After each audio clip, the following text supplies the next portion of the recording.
What you waiting for? It's time. Time for love. It's time. Time for the sun and sand. It's time. Time for fun. It's time. It's time. It's time to let your hair down. Come on. Come on. Come on. To have no fear. Come on.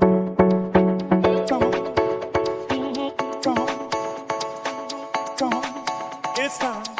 What you waiting for? It's time. It's time. It's time. It's time. It's time. It's time.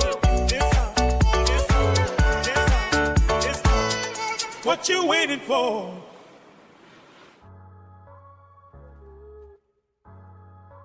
Good evening, ladies and gentlemen. A very warm welcome, and thank you for tuning into the Merv Britto Show. It's a somber day. It's a strange happening, that's something we're not used to, and we want to say on this sad and solemn day, our condolences. It's the biggest news day in Goa in decades, and sadly for all the wrong reasons. Goa, a famous tourist destination on the west coast of India, is hitting international headlines today. There will be a lot of speculation around this tragic event and the circumstances leading to this. But most importantly, we must focus on the 25 people that have lost their lives and the 6 people that were injured, whom we should keep in our thoughts and prayers. We at the Merv Britto Show send our heartfelt condolences to their families and friends. We do not want to add to any speculation and feel it's important to mention that from our own small corner of the globe, we are talking about topics that affect Goa and Indians, looking through the prism of global events. Whatever happens across the world can equally affect us here. With that in mind, we will continue to talk about topics that are important whilst advocating for positive change for the greater good. It's a strange feeling. It's a sad day because people have lost their lives. We take everything for granted. We take everything we do in our daily routines, and we take them for granted because you don't expect something like this. I mean, things happen all the time and you have accidents, but this is massive. This is huge. In a place like Goa, where we broadcast the show from, this is not the norm. This doesn't happen on a regular basis. Ladies and gentlemen, you tuned into the Merv Britto Show. And as we always do, I want to give thanks to the people that make this happen on this somber day. So I just want to say thank you. Ajoy, Willie, Neil, Yusuf, and my wife, Joanne. Thank you for what you guys do to make this happen and put this together. We're going to be talking a lot about this because this is something that doesn't happen. Ajoy, you were talking about this earlier in the studio about Goa being an international tourist destination where people come from all over the world to come and relax. This is not what it's famous for. Yes, I think they always say, there's a saying, I think the guest is your God. I could get this wrong. I think I've got it wrong, I know. But essentially, when somebody comes into your house, which is in this case Goa, our beloved Goa, it is our responsibility to ensure the safety of the people who work in the establishments that provide hospitality, as well as the guests, and to treat them fairly and with respect. Safely. And safely, most importantly. And sadly, today we've lost 25 lives, which I regret to say. I think we could have done a better job here. That's what the meaning of the word accident. I'm not going to get into the details because I don't know enough. It's happened, and it's an absolute crying shame because that's not what should make Goa famous and what make us. The reason we do the show is because we're proud of this tourist destination we call home. We live here, and I pinch myself all the time thinking to myself, Joanne, I get to live here. People come here on vacation, have to go back sadly to their lives, which they might love or hate. Yeah. I get to live here. You've been here for many, many, many, many years. You love this place, and that's why you've moved here. We live here. Your thoughts? What are you thinking about? Oh, it's horrendous. I mean, the first I heard about it was when Neil had reported it on our group overnight, just basically reporting that sadly many people had died in this inferno at the club.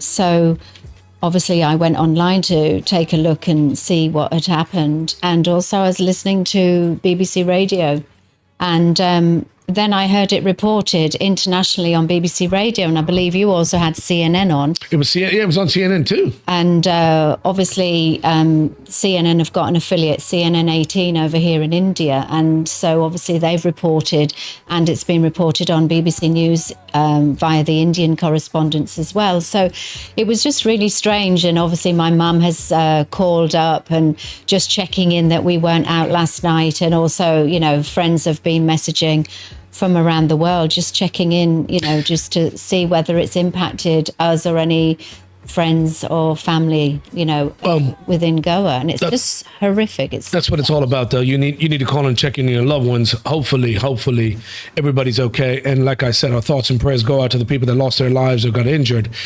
This is what Goa is famous for. The beaches, yes. But as Goans, we are famous for our warm culture, our hospitality, our food, yes, our beaches, our cuisine. I've already mentioned the nightlife and all these good things that people come here for. We cater to and welcome people from around the world. And this is not what I want to see Goa on making the news about. I want to see the good things. Sadly, it's all the negative stuff and the bad things. When bad things happen, the floods, tsunamis, whatever, the negative stuff that happens that people seem to focus on destinations. This is a club down the road from us, literally down the road in Para. We live in Para. We broadcast from Para. This is literally down the road. Birch, whatever, the nightclub is down the road. And although you know of a lot of these places that are famous by name, these guys have sponsored a lot of good things. The Birch Club has sponsored a lot of roundabout signage and projects here locally to promote Goa, whatever the case may be. And I've seen the name. To beautify Goa. Yeah, and dude, you heard about this in South America when the ceiling collapsed, right? Yeah. That's not what was that destination? That's not what made...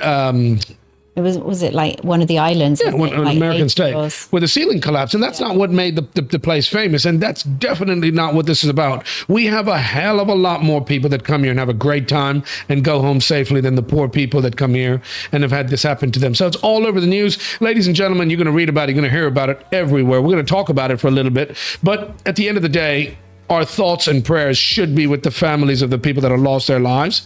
And those injured as well, to hopefully that they make a full recovery. Yeah, you do. You've got very good medical facilities where people can go. Your GMC hospital, your local hospitals where people can go and they can do what they need to. They've got the skill and the talent to take care of them. But people are going to get burned out from seeing the same crap being spoken about and regurgitated everywhere. The thing about it is, and I've seen a couple, I just glanced through a couple where they're going after the manager and the owner and this and that. And mate, mistakes happen. Accidents happen. Yeah. And we need to leave it up to the authorities to get to the bottom of what happened, why it happened, and make sure it never happens again. You're not looking for scapegoats. No. If nothing had happened, you'd have never even known who the manager or the owner was. Yeah. I mean, it's been widely reported that it seems like it was a gas cylinder that actually exploded in the kitchen. But obviously, we don't know that for sure. It's been reported. And there'll be investigations. And I think the CM has announced an investigation so that they get to the bottom of exactly what has happened. He was out there late last night. Well, they showed him. They showed footage of him reporting from there, and he was talking about the incident. Yeah. Goa. That's why we do the show. Anyway, you know what? This is a place we love and we're so passionate about. And this is literally, when you talk about things happening, this is literally in our backyard. But that's the thing, like you've said, you know, when there's been issues that have affected tourists or a tourist destination around the world, then obviously it does get widely reported across the world.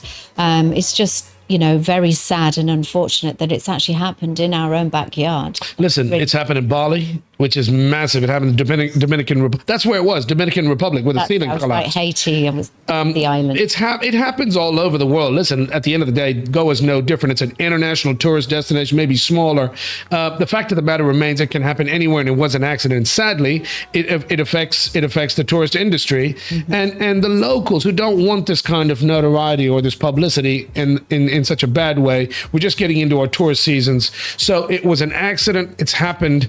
let the authorities do their jobs. We're not going to speculate, but there's going to be loads of news reported. Ladies and gentlemen, focus on the official, don't focus on the gossip and the BS and all the rumors. But Merv, okay, we should not speculate. I agree with you. But should we not question? Question what? What do you want to question, Bob? I want to question. I kid you not. When we were deciding on the topics for today, I actually referred to the Hong Kong fire that recently happened. Mm-hmm. And the headline that we were looking to go with for today's show was the tragedy in Hong Kong. Should India, take heed? Yeah. And shockingly, we have such a tragedy here in Goa. Now, the question is, why is it happening in third world countries and maybe not so much in first world countries? Indonesia's not a third world country. Hong Kong's definitely not a third world country. India may be. It happens. It doesn't make a difference. That's what an accident's about. We've spoken about so many different accidents that can happen anywhere. It can be. And let me tell you, you had a ship run into a flipping bridge in Pennsylvania, in Newark. That's a first world country, mate. That's what an accident's all about. Okay. Sadly, this is not what you want Goa to be famous for. I agree with you. Learn from your mistakes.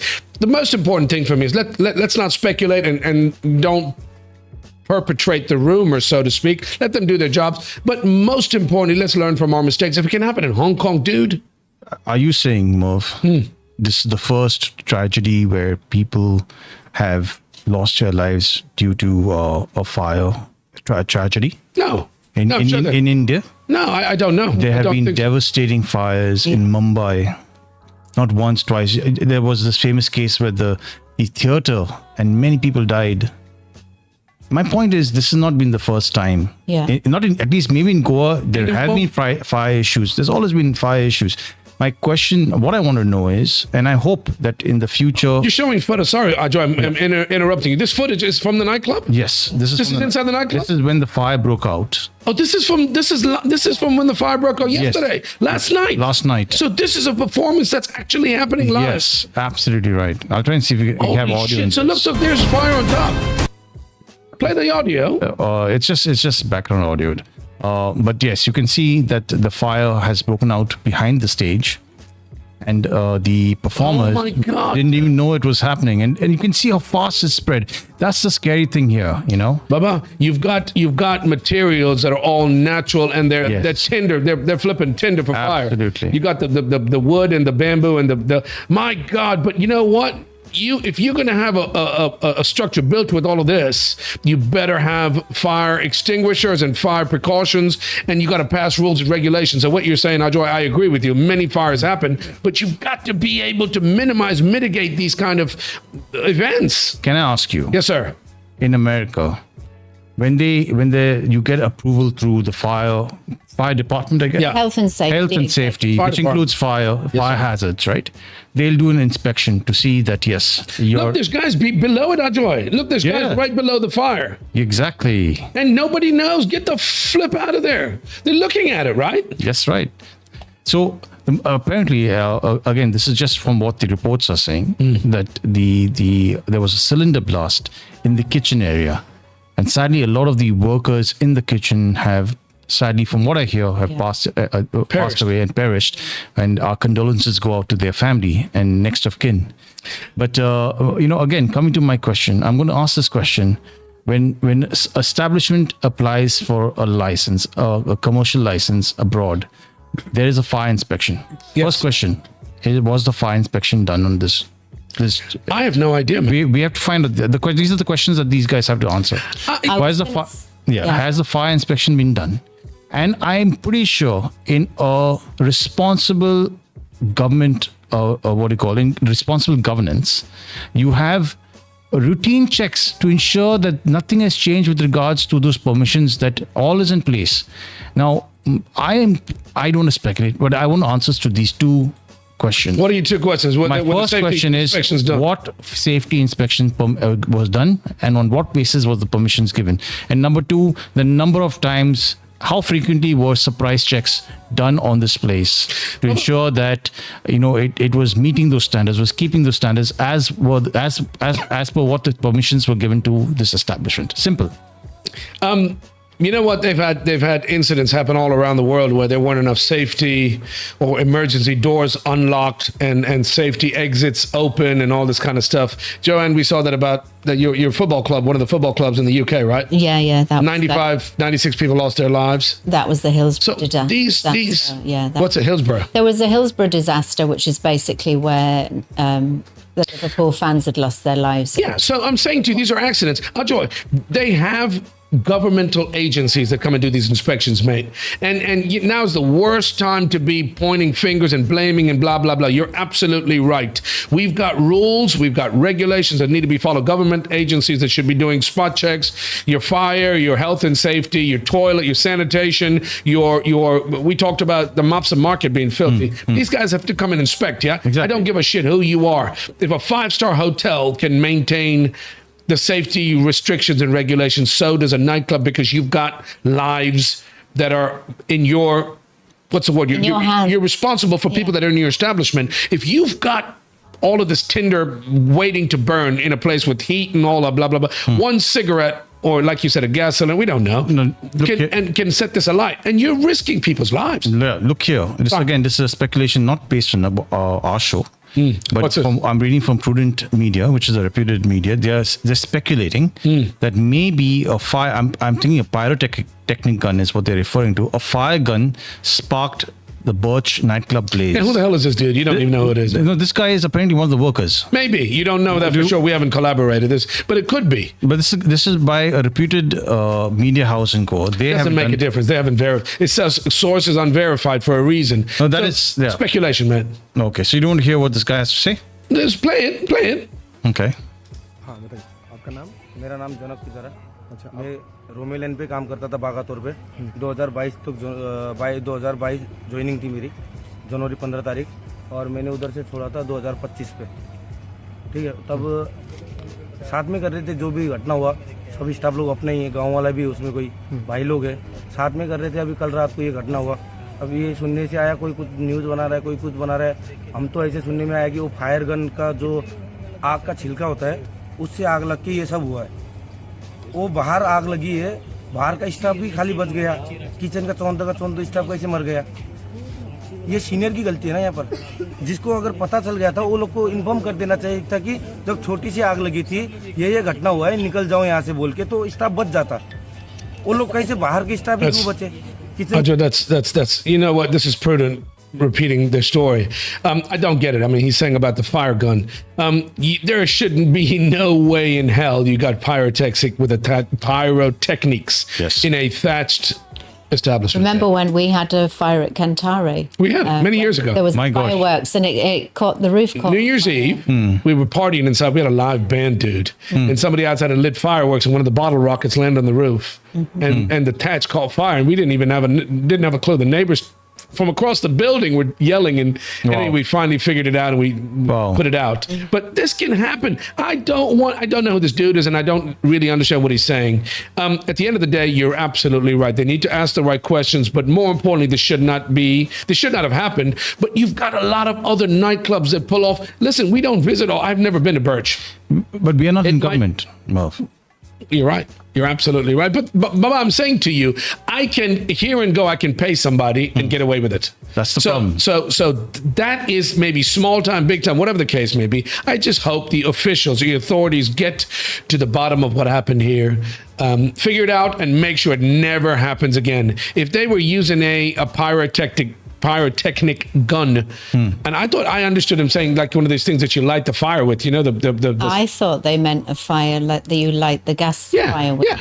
That's what. But even that, I'm telling you, in a place with this many naturally flammable materials that you've used for construction, you better have a shitload of pipes, water pipes, what is it called, fire extinguishers, whatever, on hand, and that has to be checked and verified on a regular basis to know that they're working. When it does happen, you need to. The sad thing is, it's sitting on a water body as well, isn't it? It's got water all around you in a lake area, and so that hindered the fire department actually getting there.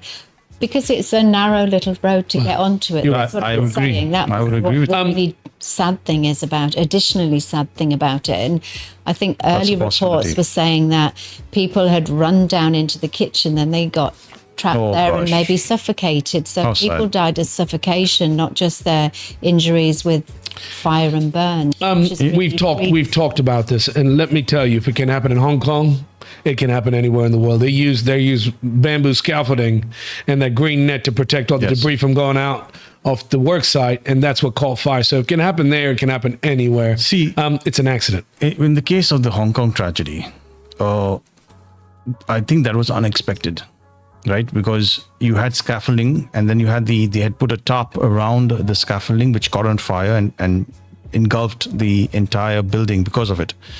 And now they know, and I'm pretty sure they were not going to be repeating the same mistake again. But my question here is in this incident, I know, for example, I remember an incident in Bangalore where I studied and worked for 16 years.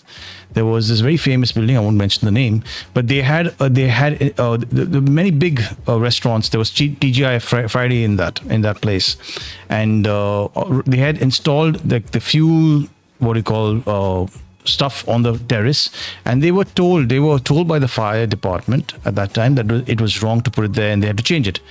And guess what? Nobody followed up to get that corrected. Nothing happened, and then it led to a horrific tragedy. Many people lost their lives. But then you jail the people that screwed up, right? Because it's not an accident. Then it's something that has been told, not deliberate, but you've been told it's going to happen.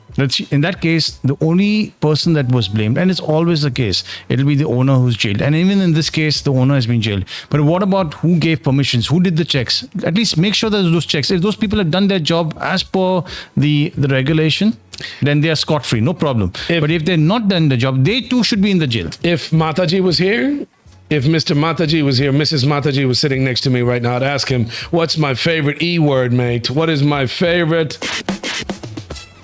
It is called enforcement, my brother. We come back to that every time. Ladies and gentlemen, you are watching the Merv Britto Show. We broadcast the show live from Goa. We love this place. There's nothing wrong with this place. You are completely safe coming here and having a good time.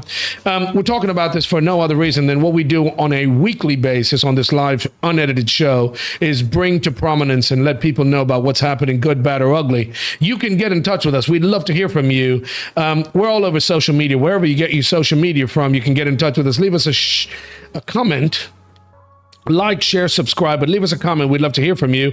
And if you want to get in touch with us, there is a live number that you can call and get on the show on the air, video, or just audio on WhatsApp, 750-7246-246. We've got the Merv Britto Show website, www.themervbrittoshow.com, but we'd love to hear from you. Share your comments. Get in touch with us. We'd love to hear what you think and your thoughts about this actually happening is. I think also just additionally building on what Ajoy was saying, that opposition politicians locally are saying that stricter regulations are needed to avoid such tragedies, and they're alleging that some of these clubs are opening too frequently, and obviously it needs to ensure that the safety measures are in place to ensure that people are safe when they're, partying and having a good time on a night out. And, I was reading a report on the BBC, and it's essentially saying that India has seen a number of deadly fires at entertainment venues around the country. So it is a case of fire is a really tragic situation, here. But also it can happen in workplaces, it can happen in entertainment venues, it can happen where people live. There's been horrific disasters. Even in London, there was a Grenfell fire disaster where there was a lot of people died in a tower block in West London.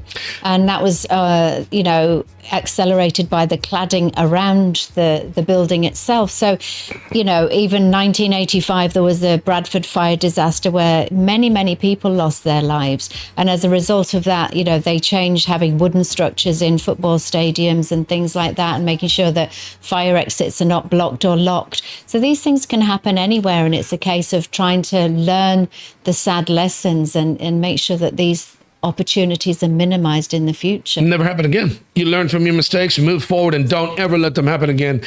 You know what? It's sad. I just saw something across the screen. You guys put that up. That's the license issued by the. What does that have to do with the tea in China? These guys have issued a license, but the sad thing about it is that it was done when probably they were issued a license. Nothing wrong with that. You can't blame the Sarpanch or the Panchayat or any of these people that did that. So all of these, like I'm saying to you, the worst thing you can do at a time like this is speculate and spread rumors. Let them do their jobs. Once again, I'm saying to you, our thoughts and prayers are with the people that have lost their lives or got injured, and especially with their families, the loved ones that are left behind. We're going to talk about a lot of different things. This is the big news right now that's happening in Goa. There's a lot of other things that are happening, Joanne. That was a sad way to start this show. Yeah. What do you want to talk about next, my darling? Well, we touched on the tragic fire also in Hong Kong as well.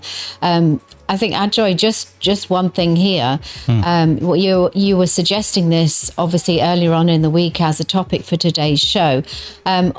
I was fascinated when I went to Hong Kong to see all that bamboo scaffolding and those huge skyscrapers that have been built on the back of that bamboo scaffolding. But here in Goa as well and India, then, there's a lot of wood, like it's like that wooden scaffolding that's also here. So I'm not sure how, that kind of material is widely available here. I'm not sure that those kinds of changes would be enforced here in India going forward. There is nothing wrong with the materials you're using. Yeah. You've got to understand they are a hazard, right? Yeah. So normally all around the world we use metal scaffolding. Yeah. In Hong Kong, they've been using it for centuries. Yeah. There's nothing wrong with bamboo. Bamboo's rock solid, very sturdy, very strong, but it is a flammable material. It is a combustible material. Yeah. But the worst part about it, you have green plastic net that can catch fire, mate. Forget about all this. These are accidents. They've happened. Learn from mistakes,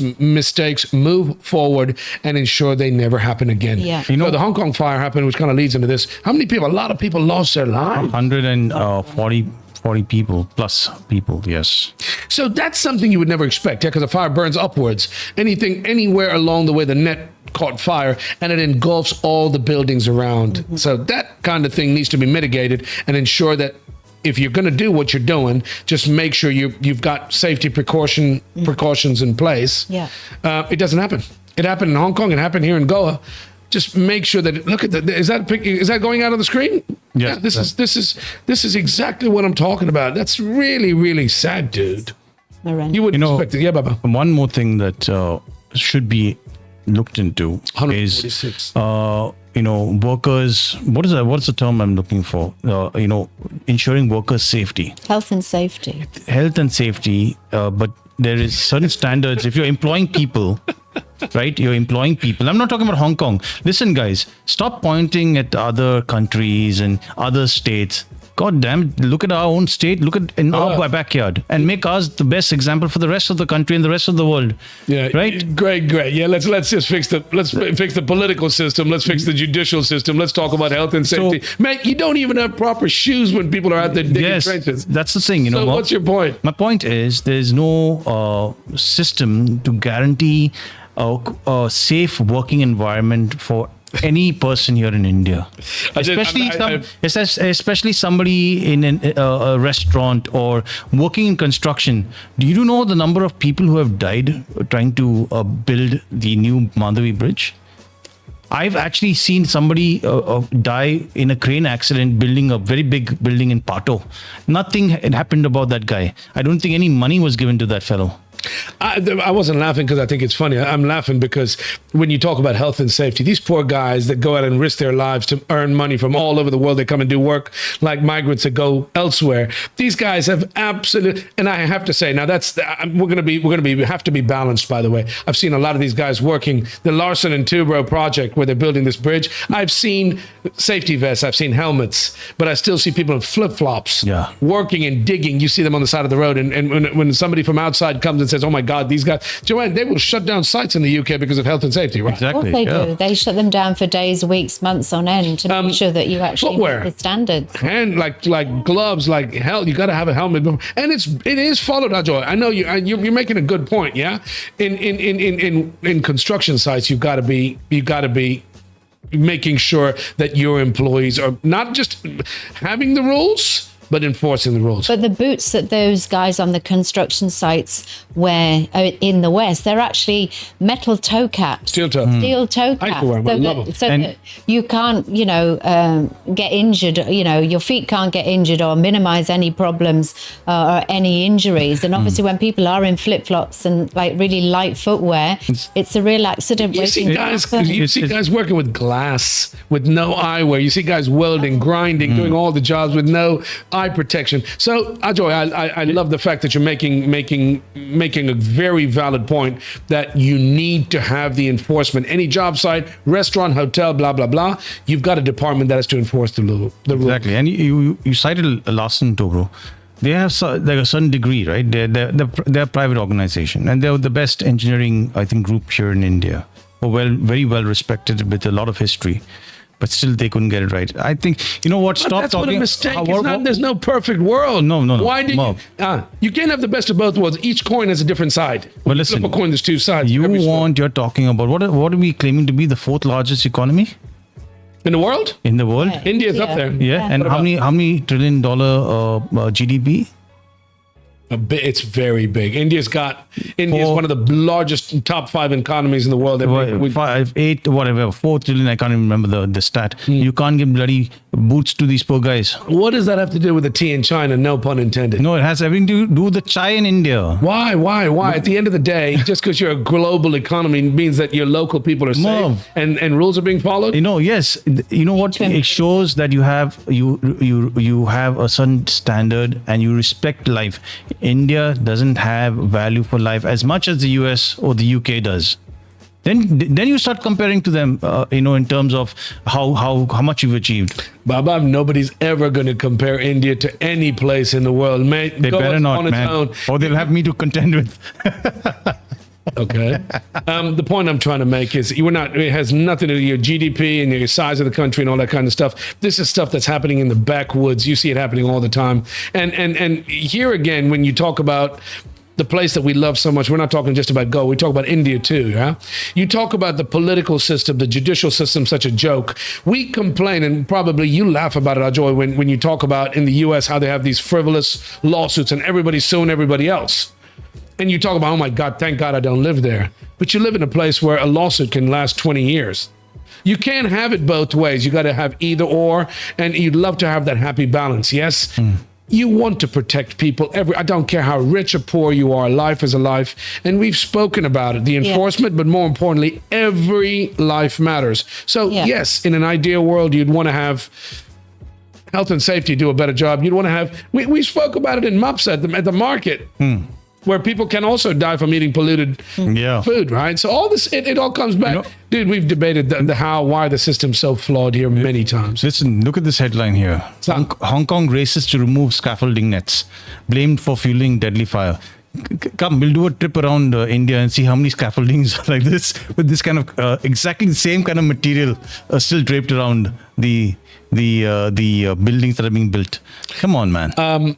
Yeah, well, what's your point? Nothing's perfect. My point is... What Joy's point is, I don't want to make your point for you. No, a small point. Please. I think it's more about the fact that in other parts of the world, this enforcement, people race to actually get the enforcement in place so that people are learning those lessons quicker and can't have that lightning striking twice in the same place. And I think just today's events, sadly, just really highlights the fact that, we can come under the spotlight at any time.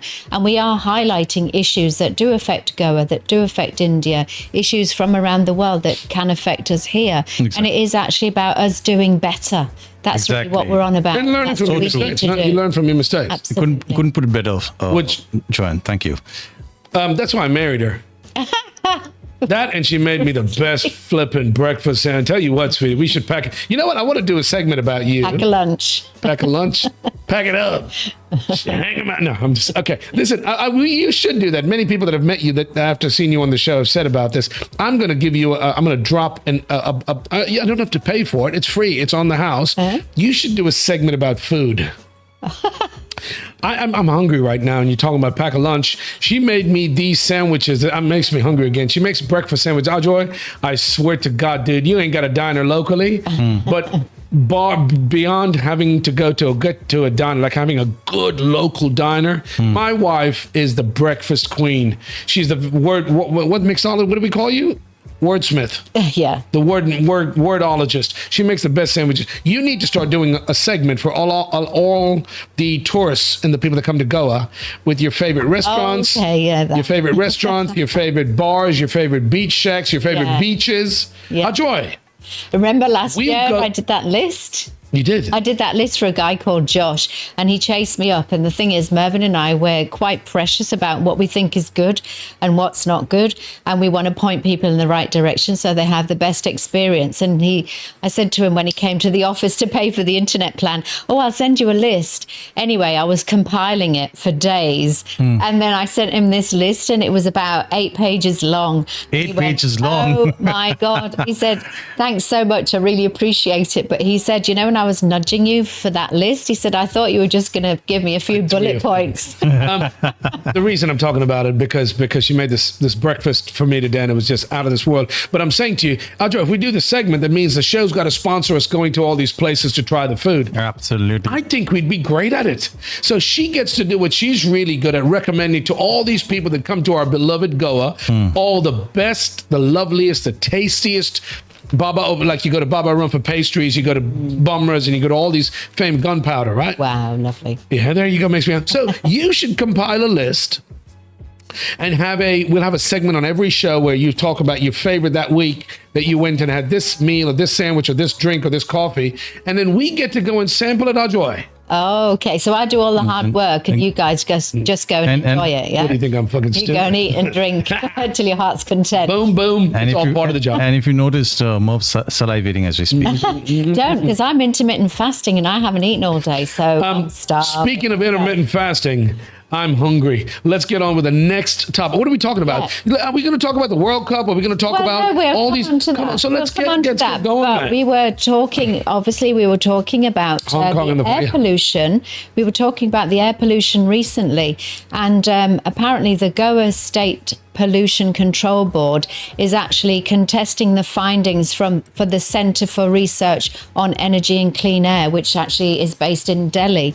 So what I didn't understand was that the GSPCR is actually focused on instruments on the ground that measure these things, whereas the CREA is actually satellite information. It's actually working on satellite estimations rather than instruments on the ground. So it's being contested in terms of, is the air pollution as bad as has been reported? I've got a thermometer that I use. I've got a little gauge in my pocket that'll tell you I don't need anybody. We're boots on the ground here. We live here, mate. We don't need a satellite. We don't need another state or a country telling us how good or bad it is. The pollution here. Ajo, we've spoken about this, mate. Fires burning, crops being burnt, garbage being burnt, all the construction. You don't need anybody telling you, mate, you're breathing toxic air. And in a beautiful place like we live in, right here on the coast with all these beautiful beaches, it is surprisingly polluted. Yesterday, who was it? Meher went to the beach to spend the day with her son, and she said, you know what? You couldn't even see the sunset. That's crazy. Awful. I hate My Some of God. that. Really? Think about it, man. You're in Goa. Yeah. No, mate. She actually flew to Fiji for the sunset, and in Goa, your beach, you son of a condom. My God, But man. think about it, Ajoy, how we love to go, and we take this for granted, right?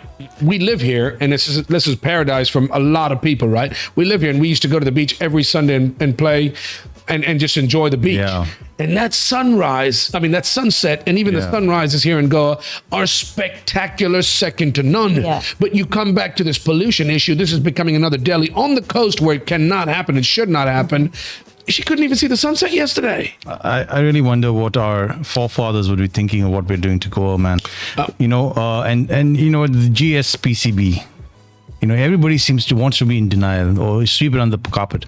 Just do something before it gets too bad, man. That's all I'm wanting you to do. Do your damn job and ensure that we have clean roads, clean air, That's not too much to ask. Your children also will be affected. My children, I don't have any children, but other people's children and whatever A couple will be on your affected. mind, Yeah. You don't have any children, but you got a couple. Not that I want to say it online, but yeah. Online? I don't mention numbers here. But you know what? They're all going to be affected. It doesn't matter if it's 1 or it's 10,000. They're all going to be affected by this, by haze, by smog, by whatever dust. Right? But we're not learning our lessons. No, you've seen what happened in China, which is a huge economy. You talk about the industrial, the size of the industry in China and in India is massive, right? Why have we not learned the lesson? It happens on the Is it inland? Would you say inland? It happens to all the states and stuff, communities in Haryana and Delhi. Landlocked and stuff. We're on the coast. We shouldn't have smog and fog and pollution, all this bullshit. Yeah, the ocean breeze is made. Absolutely. It's saying it's good to satisfactory air in Panjim and Porvory. And I don't think good to satisfactory is actually good enough, really.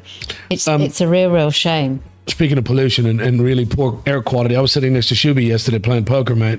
And let me tell you, the quality of his, the air quality sitting next to him after his shawarma, his meal that he gobbled down, the air quality was worse than 193. Is this actually what they're talking about locally? Yeah. No, this is a website called Live AQI. AQI, source unverified. We can't tell you what methodology or science they use, but they claim that right now in Goa, is it Goa? Yeah, Goa, right? I'm trying to see where Goa is mentioned. So. Yeah, AQI in Goa is 1.04 times above.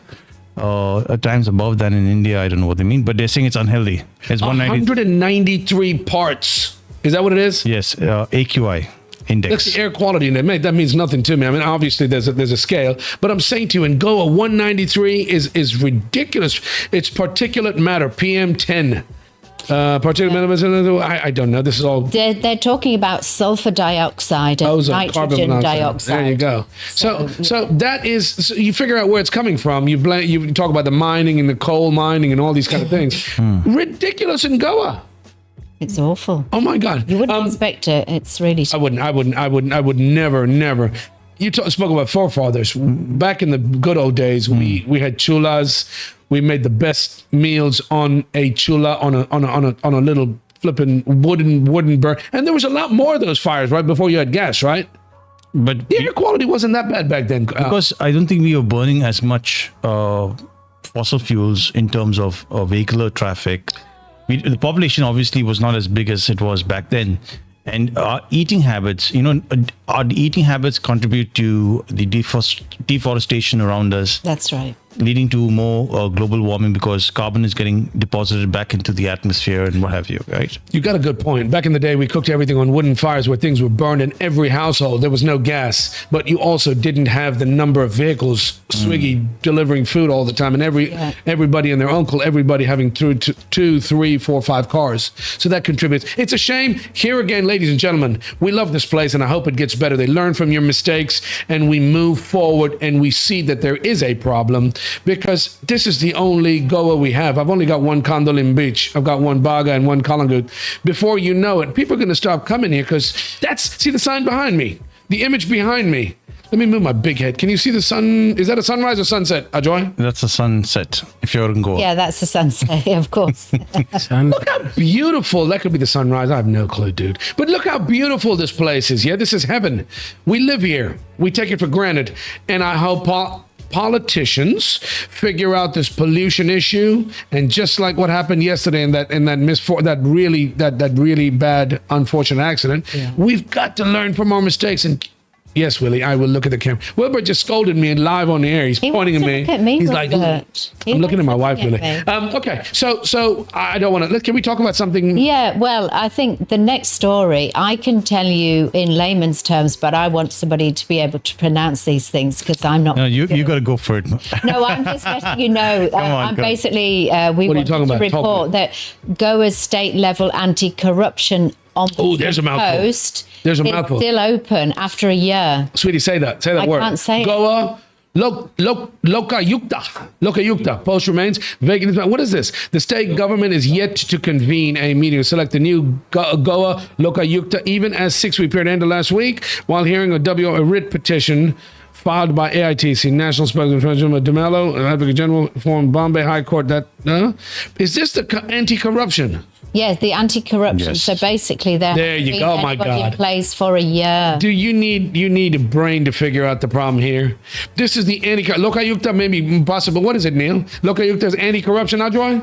It is a body. It's supposed to be an independent body, headed by a retired, usually a retired judge who looks into what do you call corruption accusations and cases, and is meant to, it's an independent body that can prosecute politicians, even the CM or PM for that matter, right?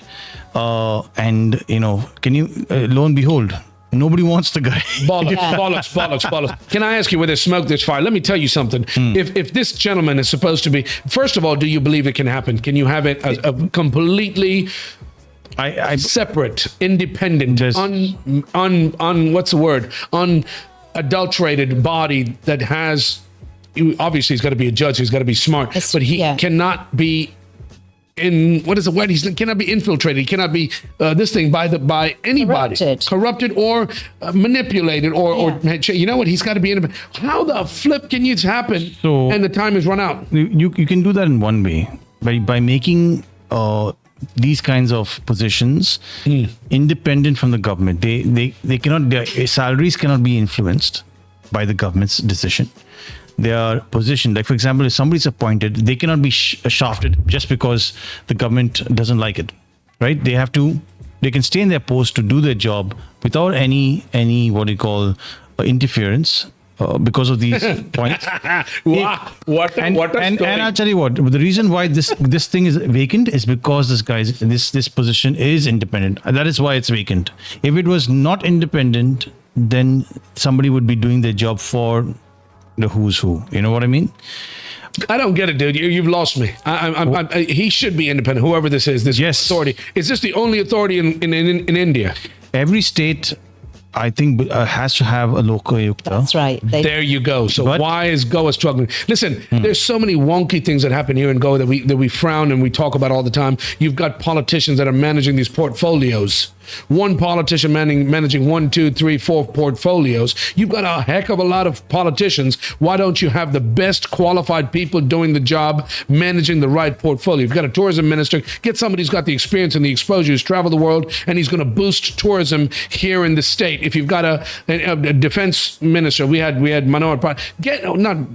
They're different portfolio. The point I'm trying to make is, you can be a cop and a damn good cop and get transferred because you pissed off a politician, right? And I'm not trying to be, what's the word? I'm trying to start a fire with. I'm not trying to be controversial. But at the end of the day, even the police get,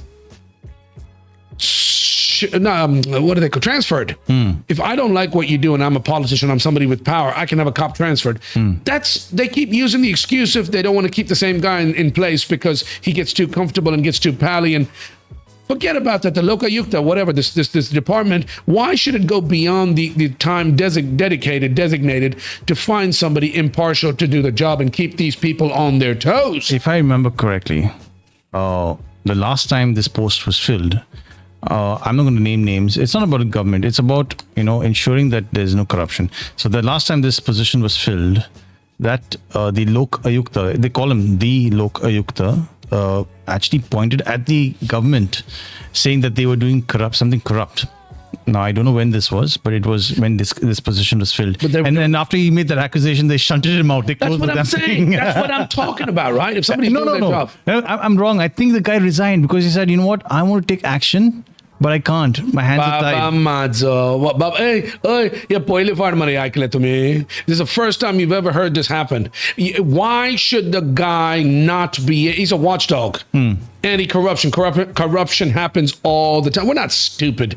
In India, in Goa, we know what happens, right? We play dumb and we put these people in power and all this. I don't want to get into that. All this stuff happens, yes?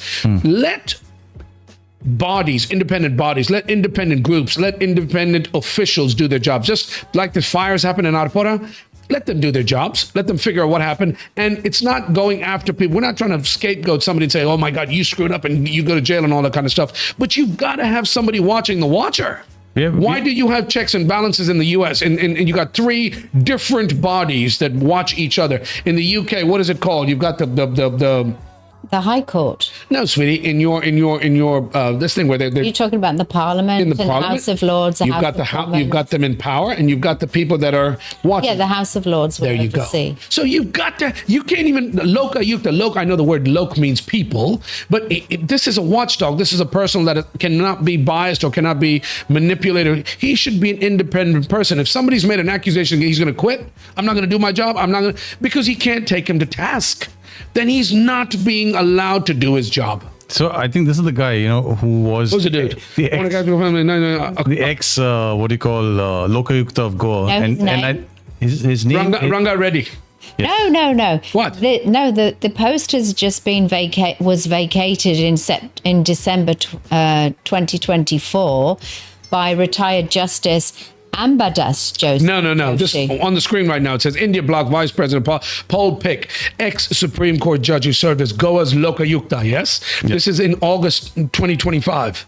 Born into an agricultural family, Akula Milyaram village, Telangana's Ranga Reddy, Justice retired, Reddy graduate in law from Osmania University in Hyderabad. He was the last one, but I'm saying to you, No, the last one was this Ambadas Joshi. He retired in December 2024. Oh, whatever. But this guy was a former Lokayukta of Goa, and he's joined the opposition party now, by the way. Right. Yeah, but then Different story. We're talking about apples and oranges, Jack. We're talking about the Lokayukta, the delay in the deadline, and they've already gone beyond it. Mm-hmm. But then who's watching the watcher? Who's got their eye But on I'll the tell you ball? what, the fact that zero political parties, either from the ruling dispensation or the opposition parties, are not talking about the fact that there is no graft bill implemented in Goa, that there's no Lokayukta. I think that says it all about where their priorities are. You know, and I know that if we had strong anti-corruption laws and we implemented them, we desperately needed to be implemented in this country. Can I ask you a question? And the fact that nobody's talking about it, I tell everybody, we are coming. The elections are coming in 2027. I think, do not vote for anybody who is not asked for a Lokayukta or for a graft bill to be implemented between now and then. If nobody's called for it, don't get their vote. Don't give their vote to them. A graft bill? Yeah, anti-graft bill. What does that mean? They say it's an anti-corruption bill. They call it an anti-graft bill. Graft? Yeah, I don't know why. GRAF, GRAFT. GRAFT. Okay, whatever the case may be. Let me ask you this, Ajoy. This position is not filled by people locally here, my friend. This is probably filled by the central government. You know what? Some government organization, because it cannot be filled by local people, because you want to be, what's the word? You want to be separate. You want to be independent. Independent, right? Yeah. So it can't be somebody local. Mm-hmm. No, it won't be. But why is it taking so long to fill this position somebody's got to be watching these guys, for goodness sake, Ajoy. Which is that song that they say it goes about why? Oh my God! Are you gonna start singing? You got a great voice. Is that Annie Lennox? Huh? Wow.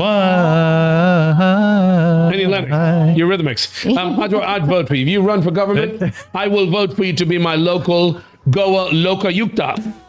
Within the next 6 weeks now, even though it's beyond the deadline, they're saying within the next 6 weeks that it's likely to be filled. So hopefully, fingers crossed, justice will be dispensed. Are Baba. Son.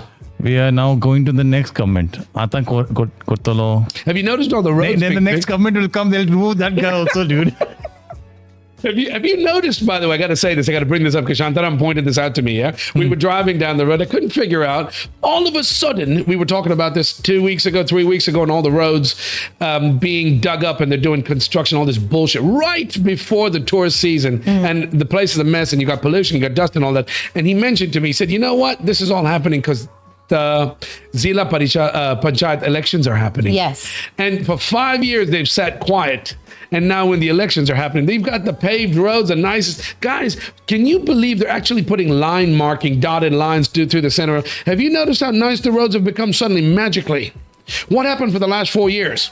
Where are those nice roads? Everywhere, sweetie. I drive every day. I drive around. He drives me everywhere, right? And he pointed out to me, and it makes sense. Now with the ZP elections, the ZP elections, excuse me. Zilla Panchayat. Zilla Panchayat elections. Now with the ZP elections, everything's been beautified, and you know, it's like when you have relatives come over and you sweep everything under the rug and throw it under the bed and stuff it in the closet, right? I heard a new word for that. I need to find out what that was. That was amazing. I heard that word. What word? There's a word for. Just carry on, and I'll find it for you. Chow? I heard it For tea? For chow? There's a lovely lady called Susie Dent in the UK, and she's on Countdown, and she's like a mistress of words. I'm a wordsmith. I like to write things, but she knows the meaning of words, and there's a specific word that she said where you hide all the things. I need to Google it now. Carry on. In the closet, baby, in the closet. No, but I'm saying, Joy, we talk about all these different issues, right? For your Lokayukta, it should have happened by now. Because these guys, listen, our political system, can I say this? And I'm being really, this is my opinion. Ladies and gentlemen, you're watching the Merv Britto show. This is my personal opinion. By no way or mean it reflects the opinion of the Merv Britto show. The fact of the matter remains is we've got a lot of wonky, crooked, strange things that happen here in this beloved place that we live. And we need every person with brains to do their job. But we were laughing about it before the show and talking about voting and how the voting system, the electoral system is so wonky. You need to have these people in place that are unpolluted, uncorruptible, unaffected by anybody in power. I don't care whether it's you, your state government, your local, central government, whatever the case may be. These positions need to be filled, but the rules and laws need to be changed. So going forward in the long run, you don't make the same mistakes. Ajoy. I'll find those people when I go to meet my maker. When you meet your maker? Yeah. I'll tell you what, you get on my bad side and I'll send you to meet your maker a lot sooner. I'll tell you what, man. You were talking about, good people, educated people, and people who go by science and what have you. I'm telling you, these roads that were laid before the Zilla Panchayats, they've been timed in such a way, so much so that by the time you go and press that damn button and you come out of that booth, your roads and all won't be there. The dividers and all will all have disappeared. They'll be evaporated. They put like a coating of butter, and I laugh about it because they do all this BS. Some of the roads that don't need to be fixed, they'll fix, and the roads that actually need the fixing are a mess. But you're absolutely right. It's all lipstick on a pig, baby.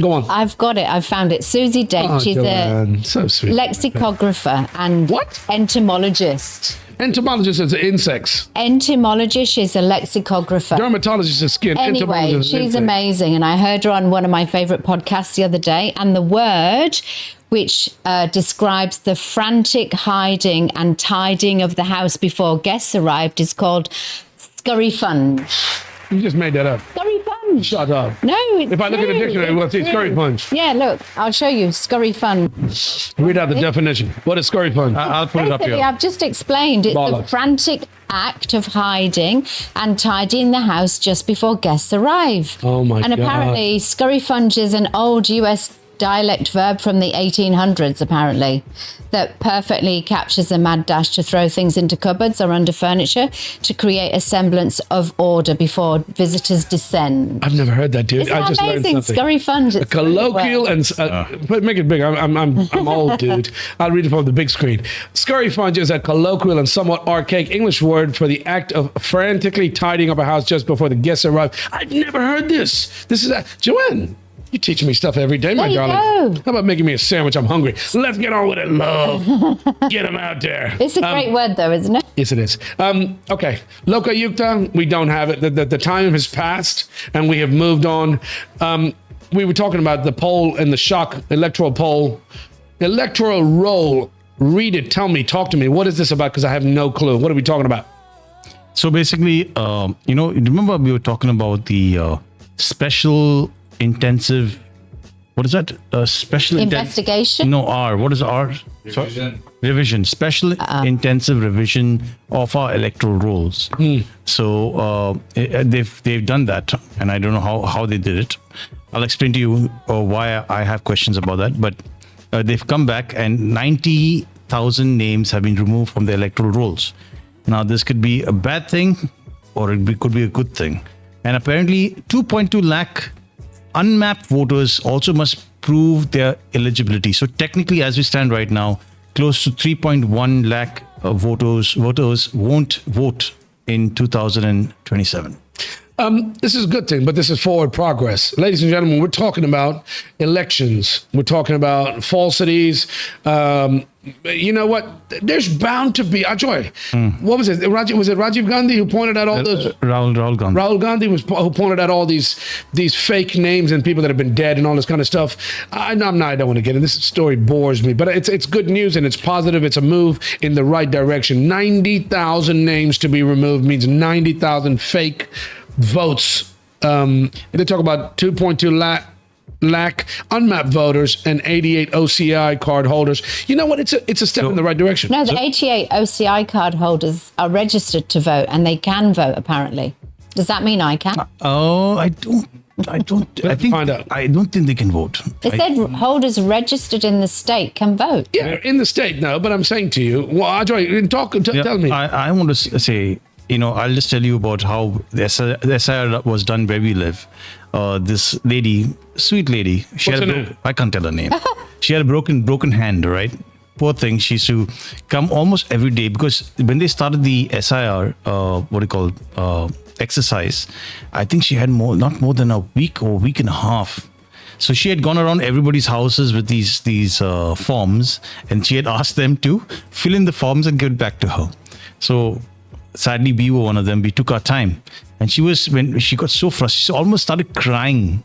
I'm not kidding you. She almost started crying, saying that, see, my bosses are breathing down my neck. I need to get this done. And when we handed over our forms to her, apparently we were the only one in our whole colony. So I don't know what kind of checks were done. You're talking about for voting, to verify. This SIR. What is SIR? Oh, God, I just told you. What is it? What is the acronym SIR? Special Intensive Revision of the Voter List.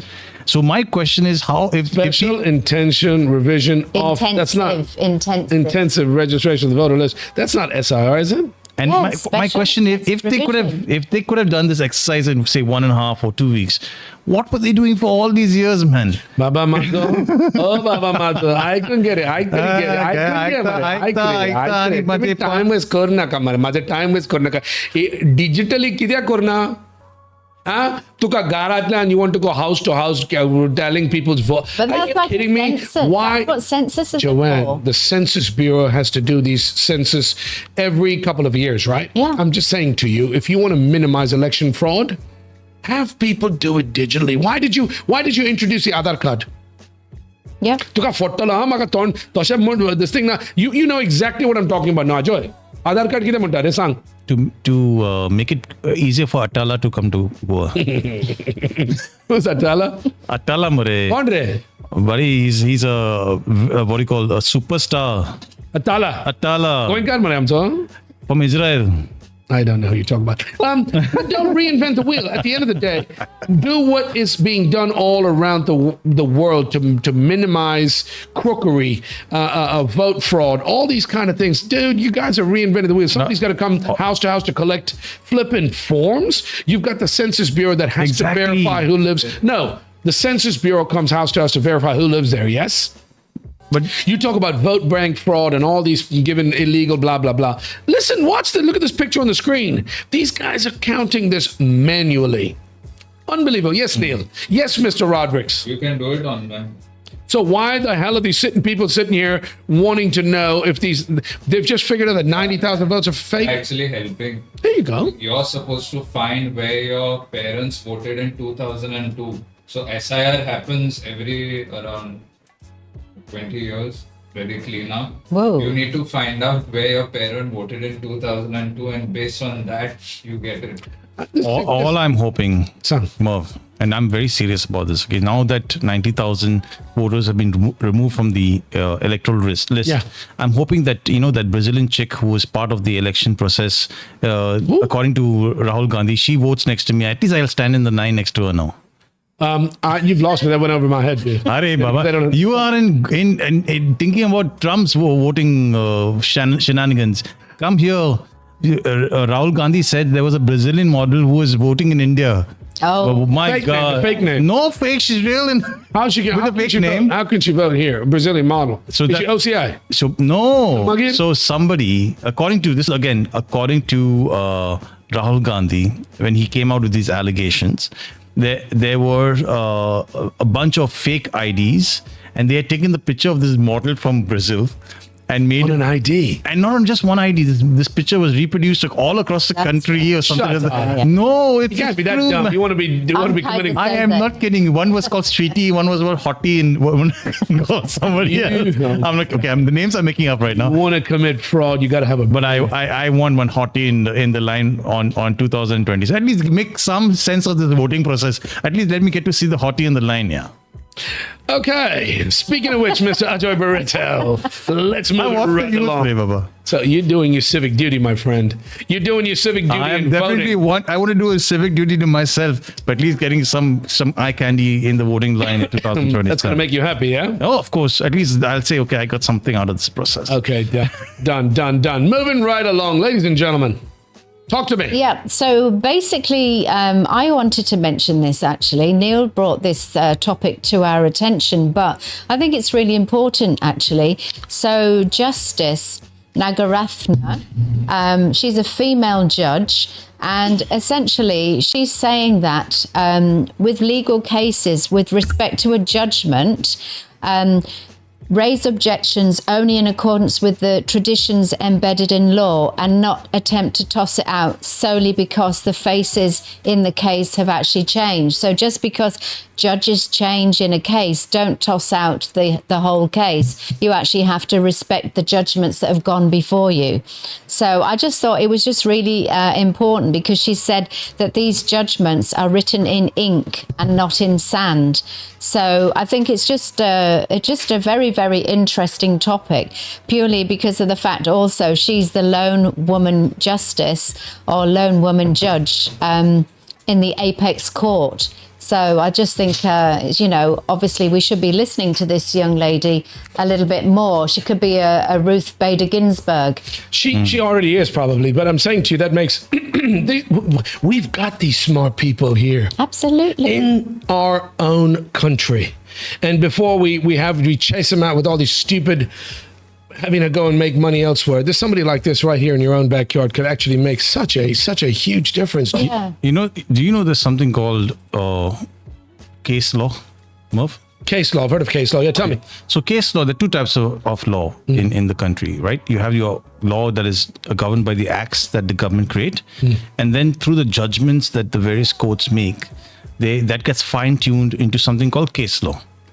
So you have a situation today. I've actually had this debate with a lot of my lawyer friends, wherein a judgment has been passed saying that this in a situation, in a case such as this, you have to, this is what is going to happen.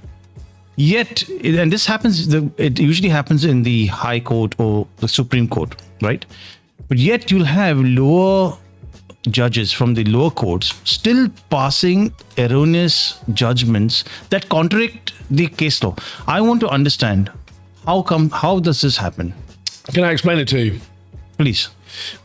There's a reason your judicial system here in this country is a joke. It's in our country here in India, a court case, a frivolous case, or any damn case that you file in court can last years. Yeah. So a lot of people are deterred to make an example, or when something is done wrongfully done, they think twice about going to court, right? Yeah. The judicial system is a joke, and what she's saying is just because a judge retires, nothing that. Ajay, you're talking about lower courts, but there's a way, there's a stepping ladder or whatever. How you have to be able to take it to the next level, right?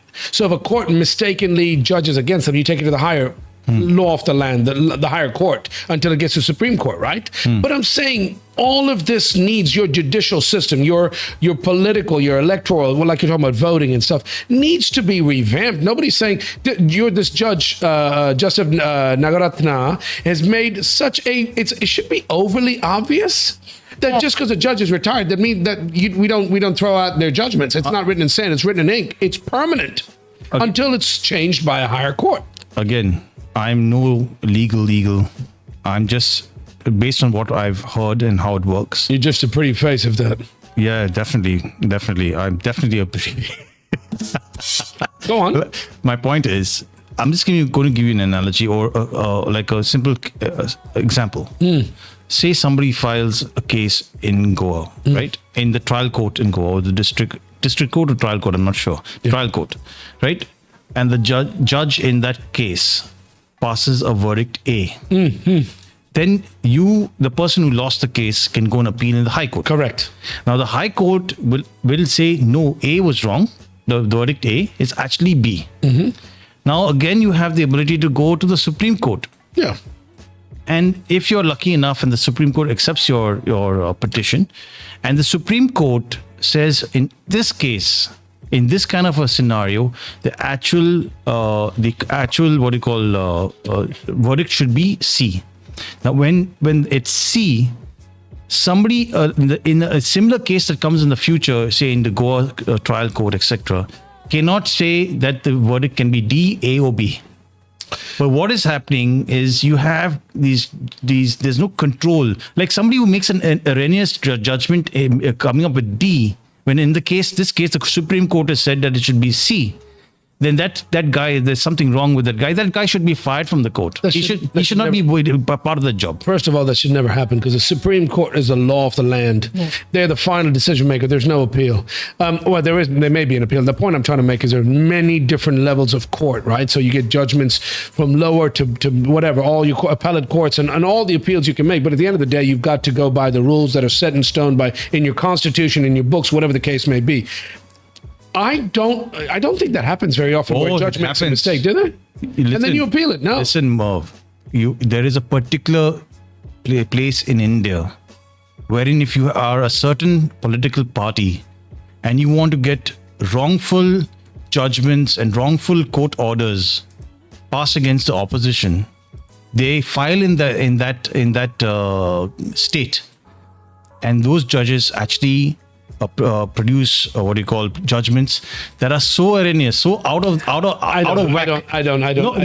Merv, I'm telling you, the Supreme Court then goes and strikes them down. If it was correct, why is it being struck down? Barretto. His name is Ayesha Barretto. He lives in. No, but listen, I think what's very, very important is the fact that she was talking at an international convention on the independence of the judiciary. And I think that is one element that we've really, really got to ensure that can be maintained or enforced. It's actually the independence of the judiciary, because from what you're saying, Ajoy, that's very, very scary. That's really. And if that's actually happened, that's unverified information. He's saying it's happening. It could well be happening. I've never heard of it. Ajoy's been to that court. He knows a bunch of the judges that are on that bench. He serves them tea and coffee, cha. He gives them cha. You want something? No, dude, I'm not going to get. But Merv, okay, it's all late. Bailo mare tu.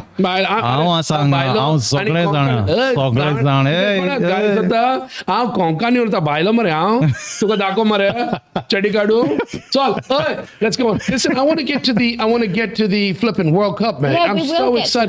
Can we move this along? You guys are too serious for me today. No, we're just moving on. We just got one more kind of legal kind of story. No, Joanne, I can't talk about justice anymore. Just talk about this, the ED. Erectile dysfunction attaches 1, 2, 6. I'm kidding, dude. I shouldn't be saying that. The enforcement department attaches. Put it on the screen so people can read this. The enforcement department attaches 1,268 crore worth of Goa properties. Oh my God, in major land fraud case. Mm-hmm. The enforcement of the 19 prime properties in Najuna, Asaga, Ukasai were procured using forged community. Listen, this is serious, dude. I wouldn't have made that joke. The Director of Enforcement, ED, Panjim Zonal Office has provisionally attached 19 immovable properties measuring over 5 lakh square meters in prime locations across Goa, including Anjuna, Asagaon, and Ukasai, valued approximately 1,268.63 crore. The attachment was carried out on November 27 on the provision of the Prevention of Money Laundering Act, PMLA 2000. According to the ED, the properties were legally acquired by a group led by Shiv Sankar Mayekar, allegedly using fabricated and forged land title documents. These included falsified affidavit and allocament certificates of final possession, auto D. Demarcation, certificates of demarcation, historical deeds of. Dude, I don't believe this is why they've had that court ruling that doesn't allow any kind of official documentation. Is this why there's been a freeze on this? Now they've figured it out? Well, they've known about this land scams for longest time. Not the first time, Ajoy. It's not the first time, man. But this is good news. You know what? This deserves a very loud round of applause. Who figured this out? The Enforcement Department. Kondre, Director of Enforcement, Zonal Office. No name. In Panjim. No name. Now, Zonal Office. Arey Baba, Merv. Now, but you, if you're doing this, means you're doing your job. You listen. You deserve a round of applause and some acclaim, mate. Sang. Why are you rubbing your head? Oh. Sang. Sang. Merv, you know what? You take stick your toe and put your toe on some land and say it's mine. That toe will be chopped off in a minute by the who's who Baba, in this country. give But in this credit case, where it's it's bloody due. 1,268 crore and they don't know who it is. And they took so long to catch They've these told you the guy's name, Shiv Shankar Mayekar, a group led. But Ajay, you got to give credit where it's due. Yes, we keep downing and we keep pointing fingers at all these different bad things that are happening here and continue to happen, and we want change and we want permanent change. But I love the fact when somebody does their job, like the guys getting caught last week littering. They threw the Chucky doll away. They got caught. That means somebody's doing their job. Give credit where it's due. Are kullio bashin basket an galna ka tuka basket munta tuka fotalong. If somebody's doing a good job, pat them on the back. Crabs in a basket. Ajay is like a flipping I don't crab. know. Ajay, you might Merv, have something else to say. I have a lot of things to say. Say it. I have many stories. Did I not tell Oh you? my God, not Excuse another me. story, son. Did I not tell you about what happened In Bangalore. Not Bangalore. Yusuf, he said Bangalore again. Yusuf, Isa is somewhere else. Mataji. In Odisha. Listen, but He's listening, dude. But I'll tell you, didn't I not tell you about how the open space in my colony Yes. is still occupied illegally, in spite of the fact that I've given all the proof required to show that it's our land? I think that's terrible, and I absolutely agree with you. For the You last need and to final still time. keep publicising that. That's really I'll tell you why. Sorry, Joanne. I'll tell you why this is getting attention, because somebody has not greased the right side of the. You think so? Yeah, somebody's not put butter on the right side of the. Maybe I don't know Bread. enough. I don't know enough. I don't know enough. I'm not going to say enough. Listen, for me, as an outsider looking at, I'm reading this article and thinking, great, somebody's doing their job. That is a lot of money. 1,268 crore worth of Goa properties in major land fraud case. Ajoy, I'm not made for a second. I'm not that dumb and naive to think that everything works perfectly. If this guy wasn't greased and he's made a case and he's brought it out, fine, get it done. But the fact of the matter remains, we need to learn to be better. Doing our jobs and hoping and praying the people we put in power are able to do theirs without being threatened and being coerced and being bribed and getting screwed. Anjuna Comunidad land deal exposes huge scam. 1952 deed shows land sold by a man who died in 1914. The Enforcement Department arrests raise questions over the role of sub-registrars in Goa land grabbing machinery. Scam at a glance. You can read this article out, mate. I don't want to get into this, but it's such a nice thing when it does get brought to light and people are getting punished and caught. This is a small place we call home. And for no rhyme or reason should only one kind, like the politicians or these idiots that are doing all these bad things, get rich. This property, Comunidad property, this land actually is owned by innocent, law-abiding people that maybe don't know any better. No, you got it all wrong, Merv. Comunidad land, you know the Comunidad land, right? Belongs to the Comunidad community. So I'm just going to put things in perspective. The Comunidad land it belongs to the public. It belongs to the state for the community. The community of that area XYZ, right? We understand that.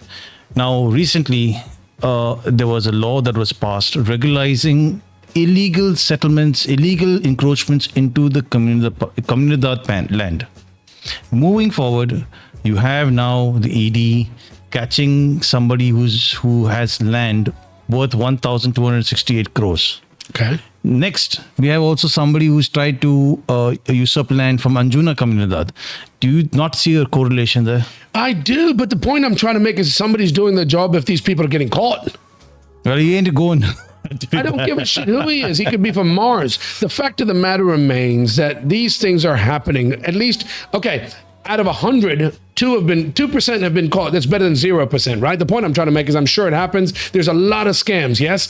In Anjuna here, they're talking about a shocking case involving 32,160 square meters of Anjuna Comunidad land. But I'm from Saligaon. My Comunidad property, is it not owned by the Sons of the Soil, right? That's what the Comunidad property is owned by, where you get to vote and blah, blah, blah. And you should all get a stipend based on the revenue generated. Zone. Zone.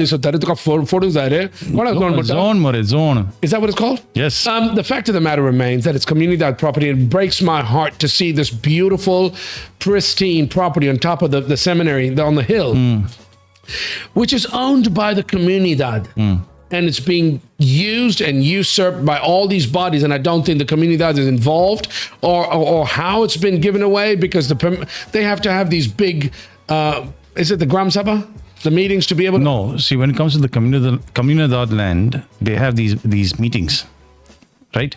It's separate from the panchayat, from what I understand. So who decides what can be given away? They have these meetings and then decide what to do with the land. Yes. And essentially, they're supposed to give it on lease and earn some money from it. Yes. But now, in this case, they're actually selling the land, which is illegal. But that's illegal, Baba. Right, yeah. And there are rules and laws that... But the point I'm trying to make is, I'm not naive, I'm not stupid. 2 out of 1,000 cases, whatever the case may be, people are being caught. So hats off to the enforcement department. I don't know where you are. You're in Goa. You're overseas. I want to get a look. What the heck? What are we looking for? What was the guy called that is not in? Lokayukta. Lokayukta. I want to get that guy in place. I want to get a lot more of this BS that's happening to be caught, to be made aware, people to be made of when people be put behind bars for doing what they're doing, which is wrong. Let's move. Yeah, Baba. I have a question to you. Sang, Baba. What would you be called? You want to know about hair product? Talk to me, baby. Absolutely. Talk to me, daddy. I want to know about hair products and Lokayukta. If you were the Lokayukta, what would you be called? I'd be called the sheriff, baby.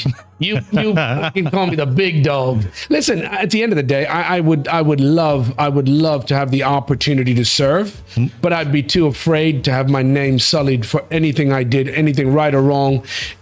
You can't make everybody happy, Ajoy, and I'm happy to do any good deed. I will always help if it's for free. I will never take a fee, like people have asked me to MC and do all these things, and I will never do it for money. I would be happy to do it for free. But when it comes to public service, it scares me, because somebody like you, who's very opinionated like me, and we have every intention of doing what we want to do for the right reasons, I would never get involved in politics for this one simple reason. And it's sad, because these guys have made it into a business. They're not in politics to serve the people. They're public servants, government servants, right? They're not in there to serve. They're in there to get rich, and that would ruin my name. I'm doing my share, my little bit that I can do to help things that I control. So I don't want to be Lokayukta. I don't want to be the sheriff. I don't want to be flipping anything. I just want to do what I can, because I love this place, dude. I love Goa. I chose to leave America. I've traveled the world. I've had the exposure, but I love to be here, and I'd love to do anything. Why. By the way, this is the Merv Britto show, and all of us collectively do what we do because we are passionate about where we live and what we want to do to make people aware of what's going on, to make this place better, right? Absolutely. Do you want a sheriff's hat as well? I want a sheriff's hat. I want a badge. I want a gun. And right now I want a sandwich. All right, let's move on. I'm hungry, dude. Yeah, Baba, son. Speak like you would be a sheriff in the Texas twang, please. You won't try and pull it over me, son. Is that Texas? That's a southern accent. That's a draw. I can speak with a southern accent. Okay. Look here, lovely lady. Well, can I buy you a drink? Would you see? Y'all gonna make fun of me later. Say you caught me with red-handed with accepting some money, man. Son, you caught me with my pants down. You got me with a hand in the cookie jar. That's a mixture of southern and black. I speak them both. God, Mervyn, you're not good at accents. I'm horrible. You make fun of me, sweetie. It's funny because you mix up so. Would you like me to talk like one of your motherland people? Okay, and then will you go into Welsh as well as? I'm confused, dude. I don't. He's terrible. He can't do accents. And it drives you crazy, really doesn't funny.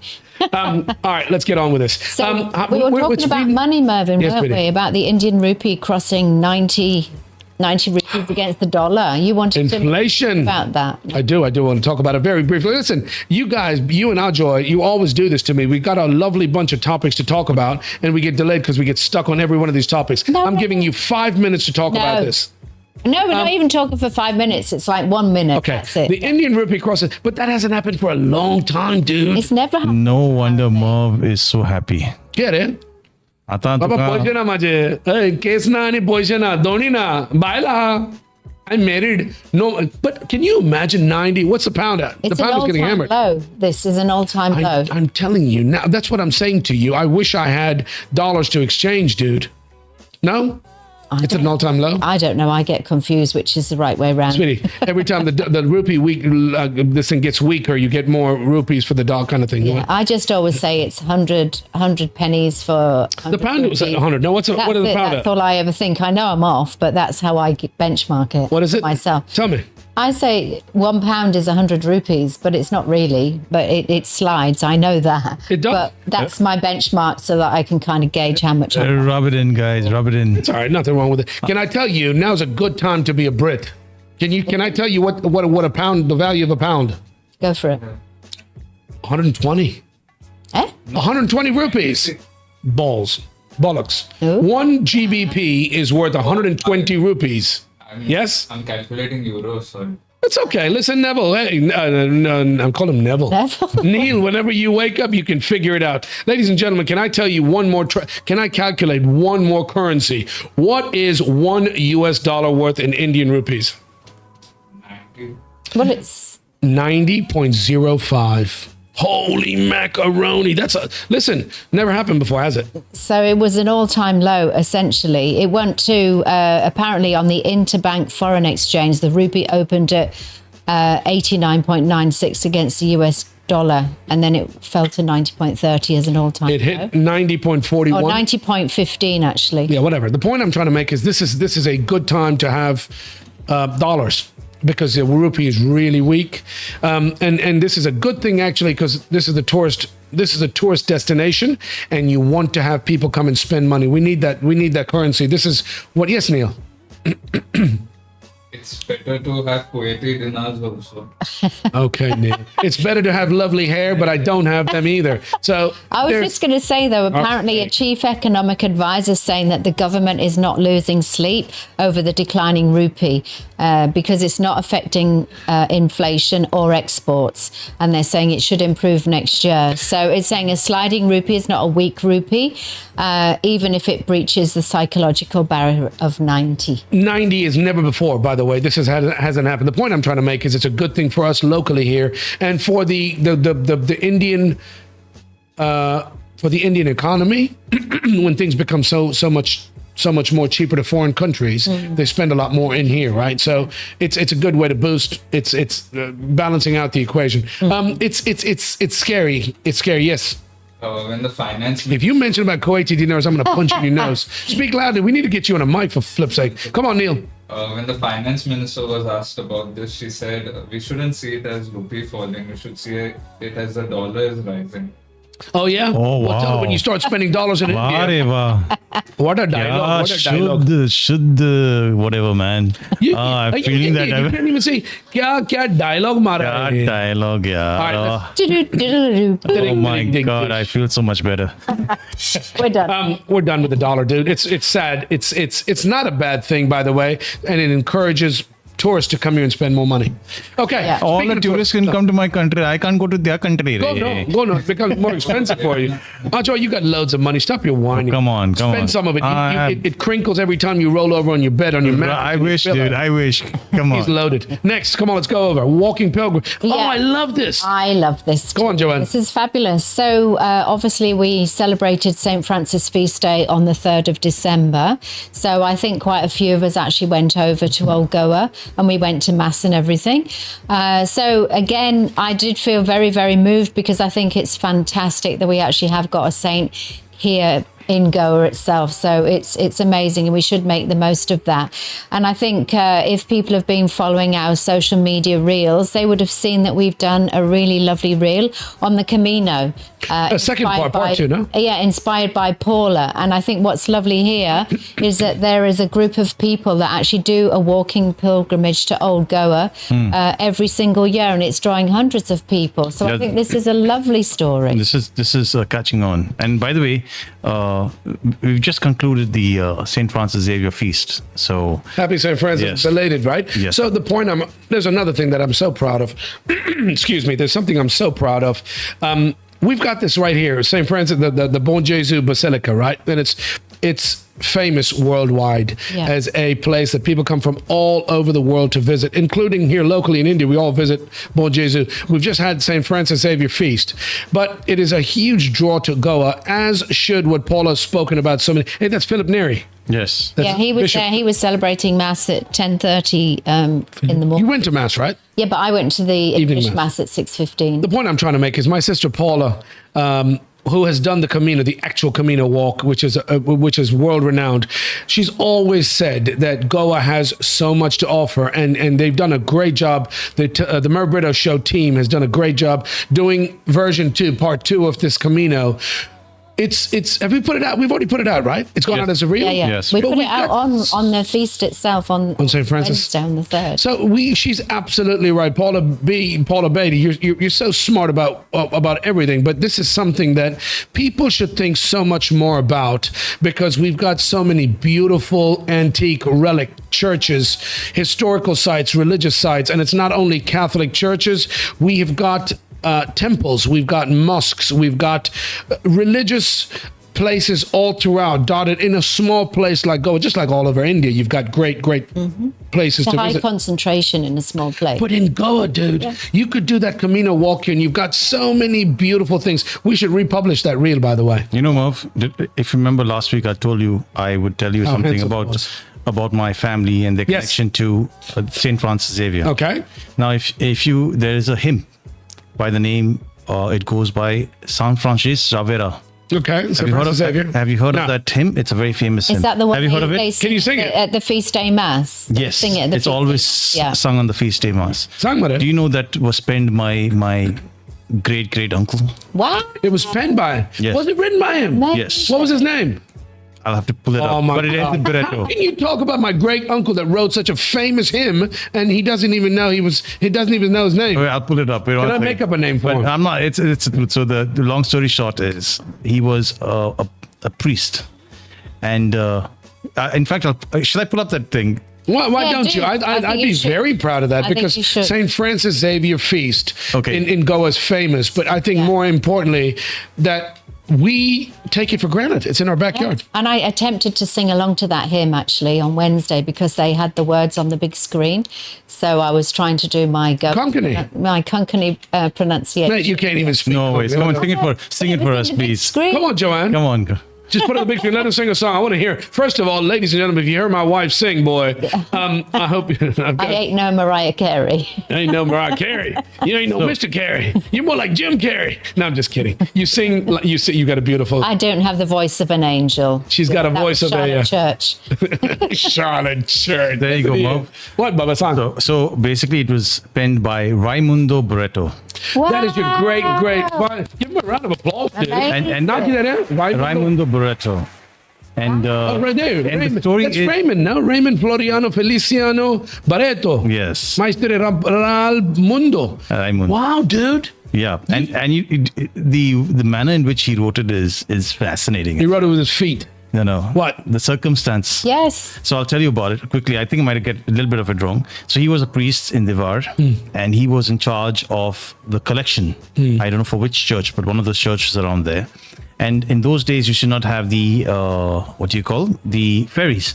It was the canoe. And it so happened that he was on one of those trips when he was taking the collection, which was these heavy bags of coins. Coins. Yes. The canoe overturned, and he was drowning with those things in his hand. Oh. And he had to let go of it to survive. So the story goes. So he survived, but the society's condemnation of him didn't. Why? Because he let the coins go to save his life. So they thought that he had dropped it. They thought that he had dropped it. Oh, bollocks. He's a priest, for goodness All right. sake. So then what happened was he made every effort. I don't know how he did it, but he made every effort to repay that money through the sweat of his brow. And at the end of paying all of this, he penned this this Him? This him. Are you serious? And they heard him sing it, and They forgave him. Forgave him, and of course, this became history after Can I just say, I would have never guessed. That's a great story, Ajoy.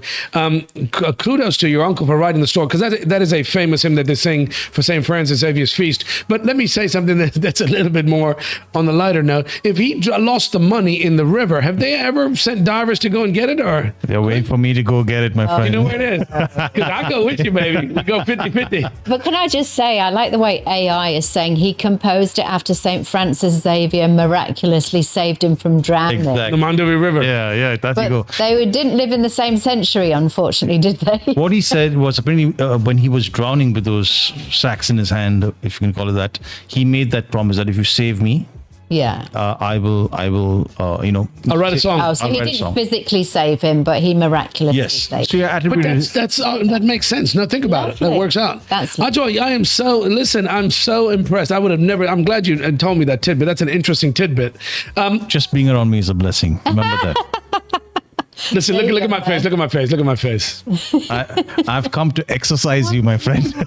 You are. I was going to say, with that kind of face, you come to exercise. No, you save a lot of money during Halloween. Is what you do with that face, boy. Okay, come on. Listen, I'm getting hungry. It's been an hour and a half. Let's No. What? But are we going to? No, I'm not doing anymore. I'm done. Indigo Fiasco. What? Indigo. Joanne, you got a minute. Go for it. Huh? 1 minute. Okay, are you calling an end to this discussion today? No, but we spend too much But time on Mervyn, too we've many of got these a other lot of topics. stuff to talk Listen, you about. got 1 minute to talk about IndiGo. What happened to IndiGo? IndiGo, the radio station. IndiGo, the airline. The airline. So, Talk to me. Tell me what happened. So essentially, there's been absolute chaos with IndiGo Right. across the last week because there's some new enforcement rules, meaning that the pilots actually have to rest for 48 hours as opposed to the previous 36 hours. And it seems that IndiGo hadn't actually enforced this already. So a lot of their pilots weren't getting enough rest. And so people were displaced, they weren't in the right places, and also they had to rest the pilots, so they had to cancel many flights, thousands of flights, and people's travel plans have obviously been completely disrupted. People have had to cancel weddings, all that kind of stuff. That's ridiculous, so it's dude. been horrendous. But this is Safety measures. though, Safety measures, you gotta have these It's pilots amazing rest. that obviously you've got to enforce these safety measures, but a little bit scary that IndiGo actually hadn't planned for this and provisioned for this early. so it's more like Indy no go. Indy not go. Indy go nowhere. This is an oversight by the management, the company big shots. Come on, guys, you've got to have safety as your primary. You're going to cost the company more money than anything else because you've inconvenienced people. People need remuneration. They need compensation. It's a stupid thing. Go on. Merv, I've seen you operate Merv Enterprises, and I actually tip my hat off to you and Joe. Both of y'all do a fantastic job of managing. You've got a great team. It takes a team. Yes, sir. But if you were told that by so and so date, if you were managing IndiGo Airlines, and you were told that by so and so date, you have to implement these kind of regulations, and you'll have to give your pilots the rest. So if you had 100 pilots, you need 200 pilots by the end of this process. What would you do? I'd have hired those pilots in a heartbeat. And listen, guys, it doesn't take rocket science. We run a business. We run a very small internet business, an ISP called Infinet downstairs. The fact of the matter remains that for me, I was trained and taught a very, very young age, very early by my parents, always take care of the people that take care of you.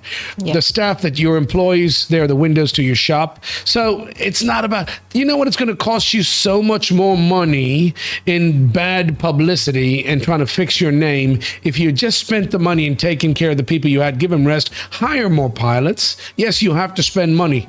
In the long run, at the end of the day, you want to take care of your customers, right? You give more than you expect. I know you've got to report to a board, but at the end of the day, it's going to cost you so much more to repair your name because your public persona, your name is being sullied in such a negative way. Yeah, it's a real shame. Okay, It's sad. that's IndiGo. Sorry, IndiGo passengers. Our thoughts and prayers. Get out. Listen, come to Goa and chill out, dude. Spend. Yeah, if but you've got a dollars, lot of bring them people here. got stranded in Goa. People couldn't even get out of Goa. Take another airline.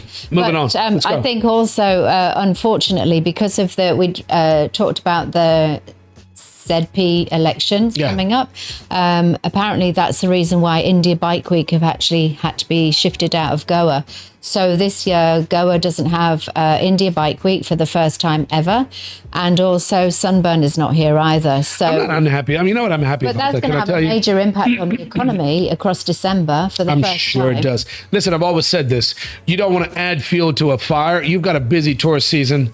And these events like Sunburn, it's an overnight, maybe a couple of day thing. It's going to add to the economy, I'm sure. Overall, the bottom line, you're going to make a difference. But that's not when you want to add more traffic. If you're a tourist destination, figure out who you're trying to cater to. If it's the Indian local tourists or the international tourists, whatever the case may be, you want to make you want to have stuff that's going to enhance the experience of coming to Goa. India Bike Week, great idea, but why not do it when it's not busy? Why not encourage people to come and spend time and money here and boost the economy, local economies, when it's not busy? Yeah. Rather than when try and do this and add fuel or add more traffic in the dust. And anyway, whatever. I hope they do India Bike Week next year, but plan it properly. Yes, sir. Apparently, it's because of the Zilla Panchayats that they couldn't organize it. They tried to organize. They didn't see that was coming. They didn't realize the Zilla elections. No, it doesn't work out that way. Then the elections are announced all of a sudden. You don't know when they come. Surprise. So when they announced it, it was during the time that they initially planned for this event, and then when they postponed the event, and then they got the ZP elections got postponed to those dates as well. So they said it was too up in the air. Double jeopardy. So that's twice. You can't do it again. But I'll tell you what. I hate to be a Debbie Downer, but this doesn't look good for Goa. No. Especially with the Arpora fire and these kind of events moving out of Goa. Listen, it's not the end of the world. I don't know. It is not the end of the world. But I think it's a crucial thing. This place will take care of itself. I tell you what, Goa's been around for a very, very long time, and bad things, although will happen, sad things do happen. At the end of the day, there's a reason why people love this place, and we here at the Merv Britto Show, ladies and gentlemen, we love this place. You're listening to the Merv Britto Show, and we thank you for tuning in.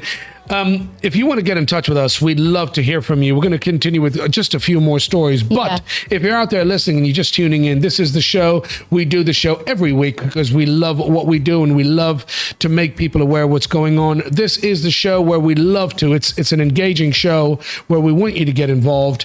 Check out our social media handles. Willie, whenever you wake up, you can put those on the screen. You can see them across the bottom of the screen on the yellow banner anyways, wherever you get your social media from. Share the wealth. Tell people about us. If you like what we're doing, we really do appreciate you getting involved, liking, sharing, subscribe, press the notification bell. But very importantly, we want you to get in touch with us. 750-724-6246. Leave us a comment. You can come live on the air. You can talk about whatever you want. You can send somebody a shout out. Do get in touch with us. And if you like what we're doing, like the page, share the wealth. How many more? Can we do one more? I was just going to say, I think we should come back to some of these tourist topics that we were going to talk about. So about conservation, ecology, all of that kind of stuff. I think we should come back to that next week. Yeah. Okay. I wanted to actually talk about this 3-year-old chess prodigy. I love it. So he's an Indian 3 years kid. old. He's a gorgeous looking kid. He looks like he's sitting there playing poker with his sunglasses Shut up. on. Look at the size of this dude. 3-year-old chess prodigy. And he's Indian. Yes. He's phenomenal. I'm hearing a phone ring. I think somebody's calling us. Someone's ringing him. Someone's ringing him. Shurago, oh my God. Sarwagya. Read out his name. Kushwaha. Come on, you want to read the story? You got to ring it. You got to be able to. No, you have to read out his name. 3-year-old chess prodigy becomes youngest player to earn official rating. He's 3 years old, So and he could whoop plays me. chess for 5 hours a day, and it said that he's beats adults to score record-breaking status.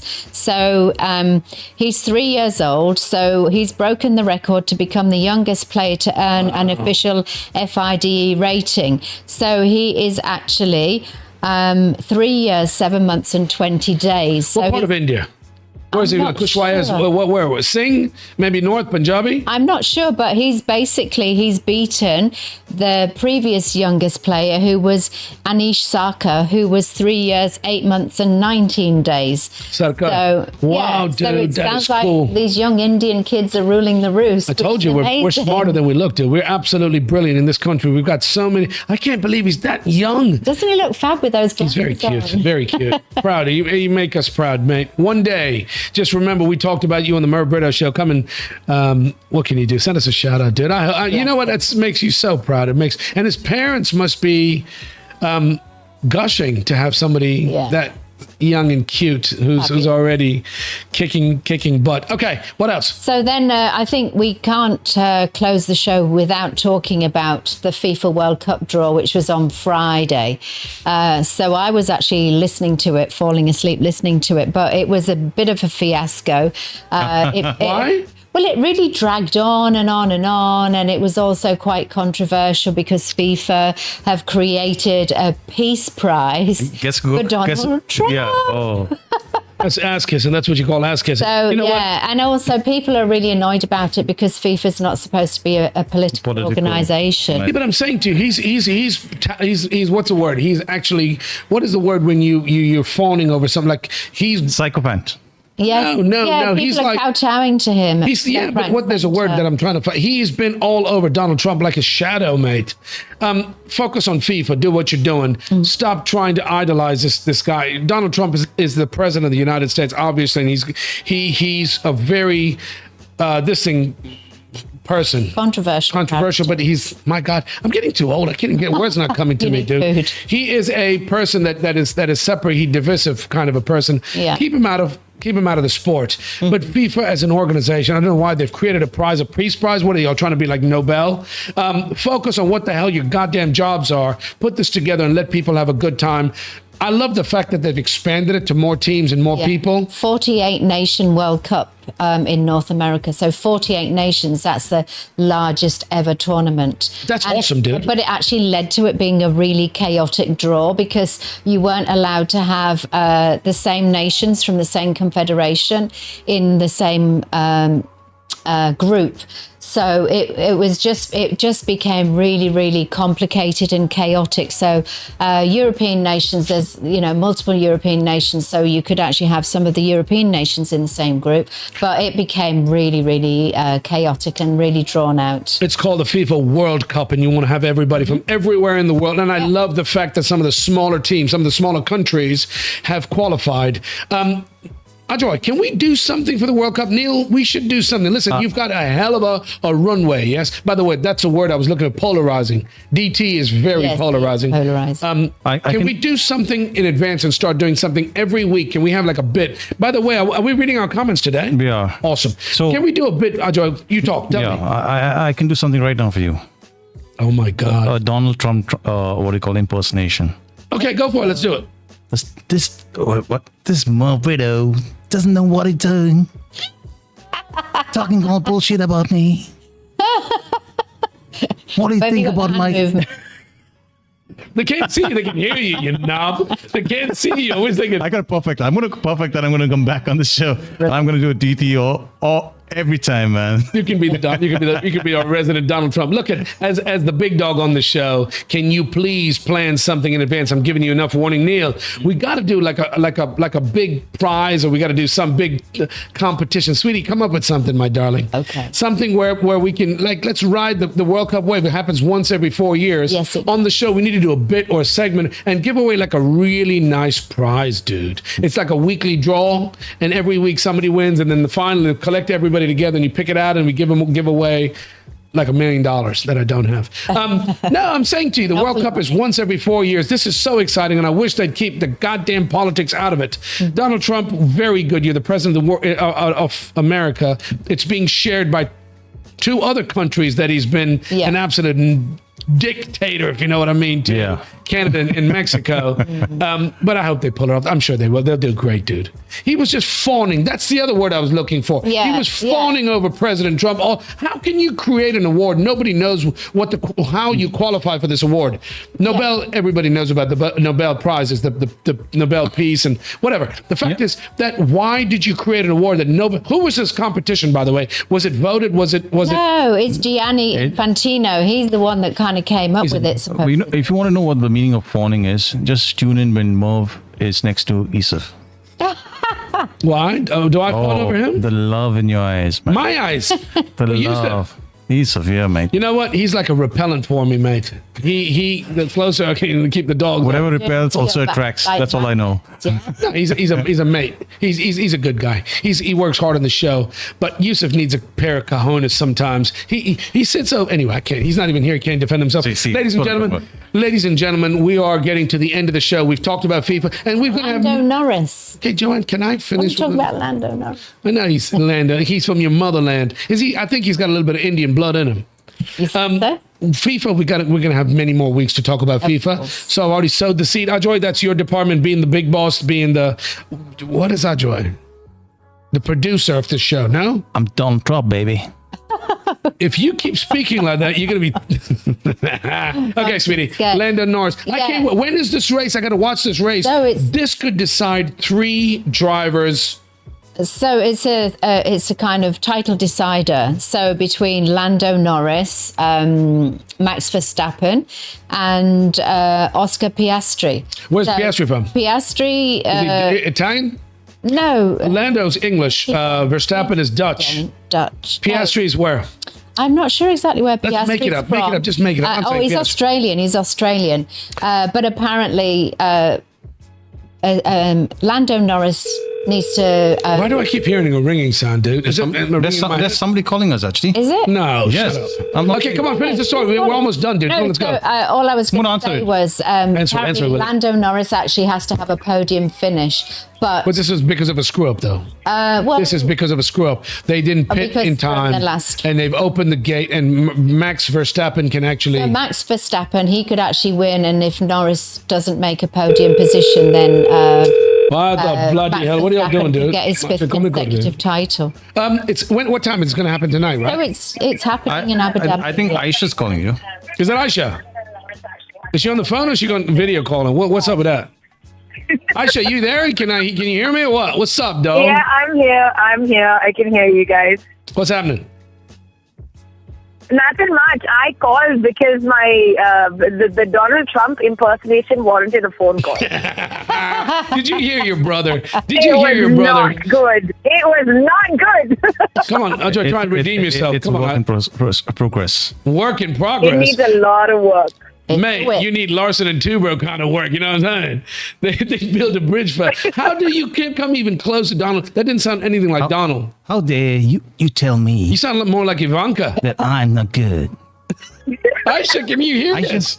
You're fired. Oh, Oh, Good I one. can hear that. Okay. I can hear that. Sorry, attempt for an impersonation. Listen, you got Ajoy's voice in your head. It's not going to be any different ever after that, okay? Oh my God! And you have to live with this guy. Aisha, I am so sorry. He's a good guy, but that impersonation, not even close, dude. I'm going to get better, guys. I swear. Aisha, how you doing, sweetie? Hopefully, he's not going to be practicing that impersonation on me. You know I will. I can't live through that those practice sessions. But I'm good, Merv. Thank you. How are you and Joanne? Sorry, I interrupted the Lando Norris bit. No, not at all. We're coming down to the end of the show anyway. We've got to wind it up. But these are all exciting things. The World Cup, the finals of the F1. they're on lap 56. Oh, they're on lap 50 already? Yes. All right, let's finish the show so we can watch it, dude. Where are you going to watch it? You Don't haven't know. got a channel to watch it on. Aisha, are you watching the this thing, the F1 final race? No, I'm not. Right now, I'm sitting in traffic and driving from Old Goa, which is an absolute mess at the moment because of all of the festivities that are still going on here. Oh, good. Traffic. Oh, will you drive safely, lovely? Definitely drive safely, I sweetie. will. We're just sitting in traffic, so I heard the Donald Trump impersonation and I had to go. Aisha, you want to hear Donald Trump speaking in Hindi? Listen. Thanks, but no thanks. Oh, Traffic ho raha hai. oh dear God. Talking of traffic, Lando Norris is in third at the moment. Verstappen is leading, but Lando Norris is in third, and if it stays like that, Norris will win. Something's got to change. He's never won before, has he? No, and I know he's And from it's your lovely motherland. to have a Brit win. So he The wins. first I time in hope a for while. your sake he wins. Well done. Give me one. Can we end on a really? We got the lovely Ayesha Barretto on the phone right now. Can we end with one lovely story, guys? We're getting close to Christmas, by the way. Nobody wants to talk about Christmas or anything. I wanted to talk about the Bollywood stars in Oh, Leicester for flip's Square. sake. Quickly, what does it mention? Well- Ayesha, here you go. This is the story that's going to make your evening while you're getting bored in traffic. Okay, Are so you talking about the bronze statue? yes, so what you can tell us the name of the longest running Indian film in cinema history. You need to be able to pronounce that because Sholay. I certainly can't. Kabhi Khushi. Tell me, I'll pronounce it for. Where is it? Quite a. Get a prize. What's the name of the movie, Merv? Say it Don't do again. it, sweetie pie. I said Sholo. Yes, I wanted you to say it. You dropped out there, but Yeah, I want it- you to say it. Is that the name right there? Dilwale, Sorry, I Dunya lost you guys Le Jai something. Is that the movie? Yes, and it's Are you kidding apparently me? No, it's the Bollywood Romeo and Juliet. Dilwale Dunya Le. Oh my God, you keep changing Yes, Dilwale Dulhania Le Jayenge. it. So they've got a statue of Shah Rukh Khan and Kajol in where is this? In Leicester Square. Leicester Square in London, yes. So apparently they've got In the UK. scenes in the Square Trail, and this is the latest bronze statues to actually be unveiled. They were unveiled this week, which is lovely. Lovely tribute to them, no? It's a huge tribute to them in Leicester Square. They got enough Indians there already, but they'd get a huge following over there. He is the most famous. I think he wants to say one of the top 2 richest entertainers in the world. He made the list. So Shah Rukh Khan is so famous, and he's a good actor. I don't watch Hindi movies. I've seen Sholay, Amar He's Akbar actually Anthony, called the Badshah of Bollywood. the Badshah of Bollywood. Listen to this. Well, here's Donald Trump again. Hold on, I'm just warning you. Britto show. Kaun re? Shah Rukh Khan. Shut up. Shut your mouth. To imitate Shah Rukh Khan. It sounded like I was getting Oh, off God, or something, God. man. Less like Shah Rukh Khan. मैं तुझको प्यार करते हो. You sound like he's dying or something. Something wrong with your brother. Aisha, just like an uncle or an aunt who's babysitting the kids. I'm so glad he goes home to you, mate, at the end of the show. He's very entertaining, and I love the guy to bits, but he's shit at doing these impressions. It's just like your accents, man. My accent. Good or bad, it's entertainment, baby, and that's all that matters. Ajay, let's talk. You talk like Shah Rukh Khan, and I'll talk with a British accent, and let's see who can piss me wife off fast. Okay, let's go for it. With. You know what I mean? Ladies and gentlemen, you're watching the Merv Britto show. My name's Merv Britto. Is that any close to anything? No. What does that sound like, sweetie? Oh, what a load of old rubbish. Okay, now your turn. Oh, yeah. I put him on the spot. Spot on. Lad, can you Come on. fucking speak a word of fucking English, love? I think I can speak English, yes. Who's that supposed to be? Dame Edna. Are you doing it in English accent? I wish I could speak Hindi, then I would read better this, but... G-I-T, that's Marathi. Okay, we're going to come to the end. Aisha, my darling, drive safely. I hope you get home soon. Lovely to hear from you, Aish. As always, Thank you. love to that beautiful sister of yours, your mom and dad, Tony and Vina, and my favorite brother-in-law of yours, Mr. Roel. We I will will definitely pass that on. please pass my love on. Yes. Okay. I will. And Joanne, I got to send you an extra big hug because you have the patience to put up with these two and their shenanigans. doesn't have much of a thank you choice. so much. Excuse I'll take me. that hug from you. A very tight squeeze. You Thank have lovely. no clue what goes on here. Oh, Lord. Aisha, I don't mean to piss on you, parade love, but my wife's she's got a maid in the shade with me. You know what I mean? Oh, Lord. Any good?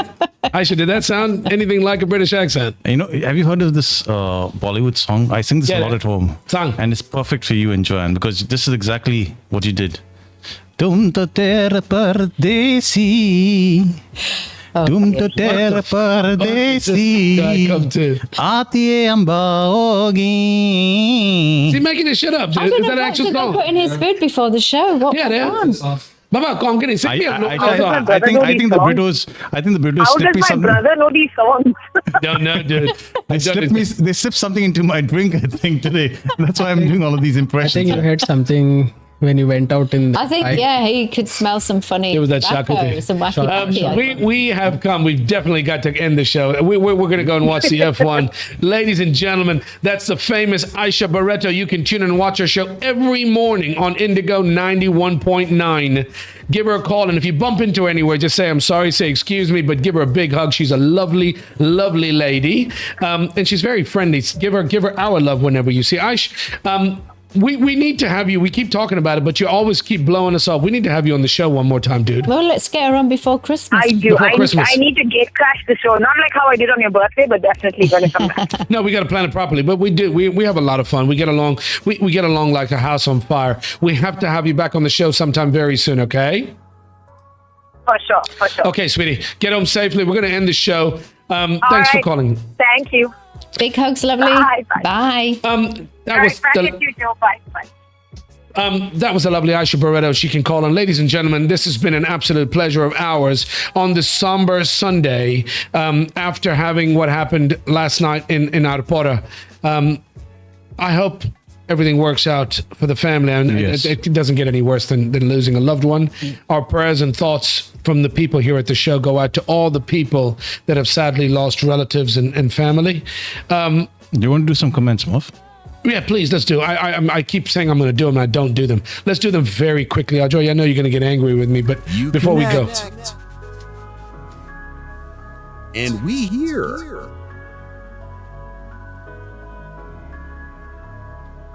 Hot Takes with Merv Britto.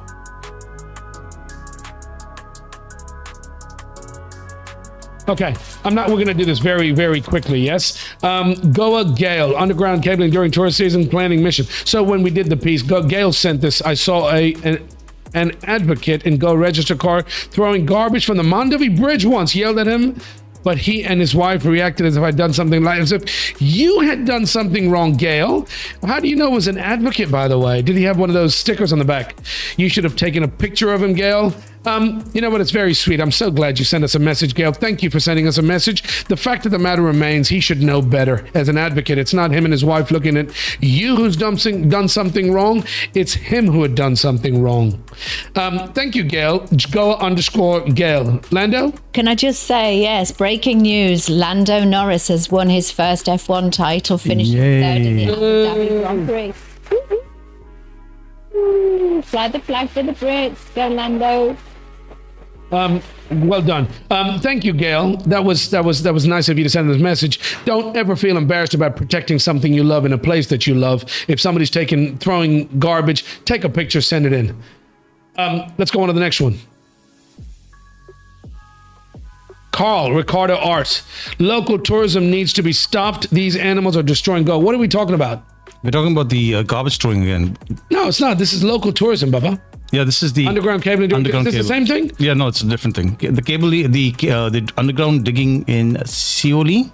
Yeah, that's what he's talking about. Local tourism needs to be stopped. These animals are destroying Goa. I don't know if he's talking about the same thing, is he? How does that have anything digging up the roads to talk about? He's basically saying that we need to stop tourism because we are basically hurting Goa with these digging. It doesn't make sense to have tourism when you have digging like this happening. I don't know if that's the case. I don't know if you're sending it in the right context for the digging up, but I disagree, Carl. I have to say local tourism doesn't need to be stopped. We need to generate all the revenue we can, but there's a caliber of tourists that we'd love to have here, the people that actually appreciate, that can take care of it. Yes, it's partly about spending money, but also you got to be able to appreciate a beautiful place like Goa. It's not just for the cheap booze and the birds on the beach that you come to Goa.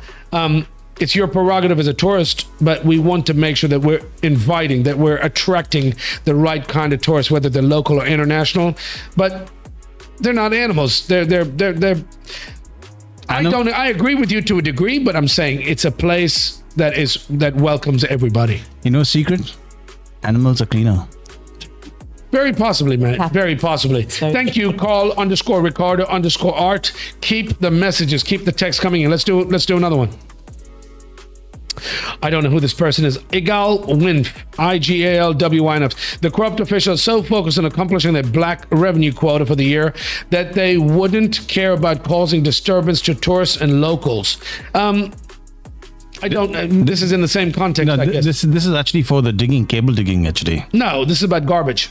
The corrupt officials are so focused on accomplishing their black revenue quota for the year, they wouldn't care about causing disturbance or yeah, you may be right. Sorry, Ajay, you're right. It is. This is. It's sad because at the busiest time of year when we are trying to focus on making sure that tourists are having a good time, we don't need people digging up the roads.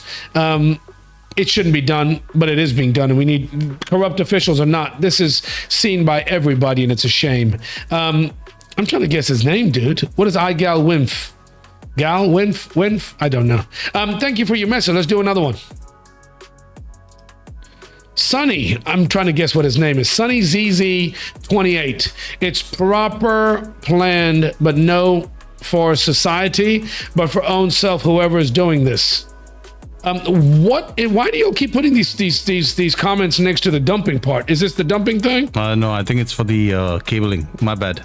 Yeah, that's okay. It definitely ain't my bad there, Donald Trump, Shah Rukh Khan, Mrs. Khan.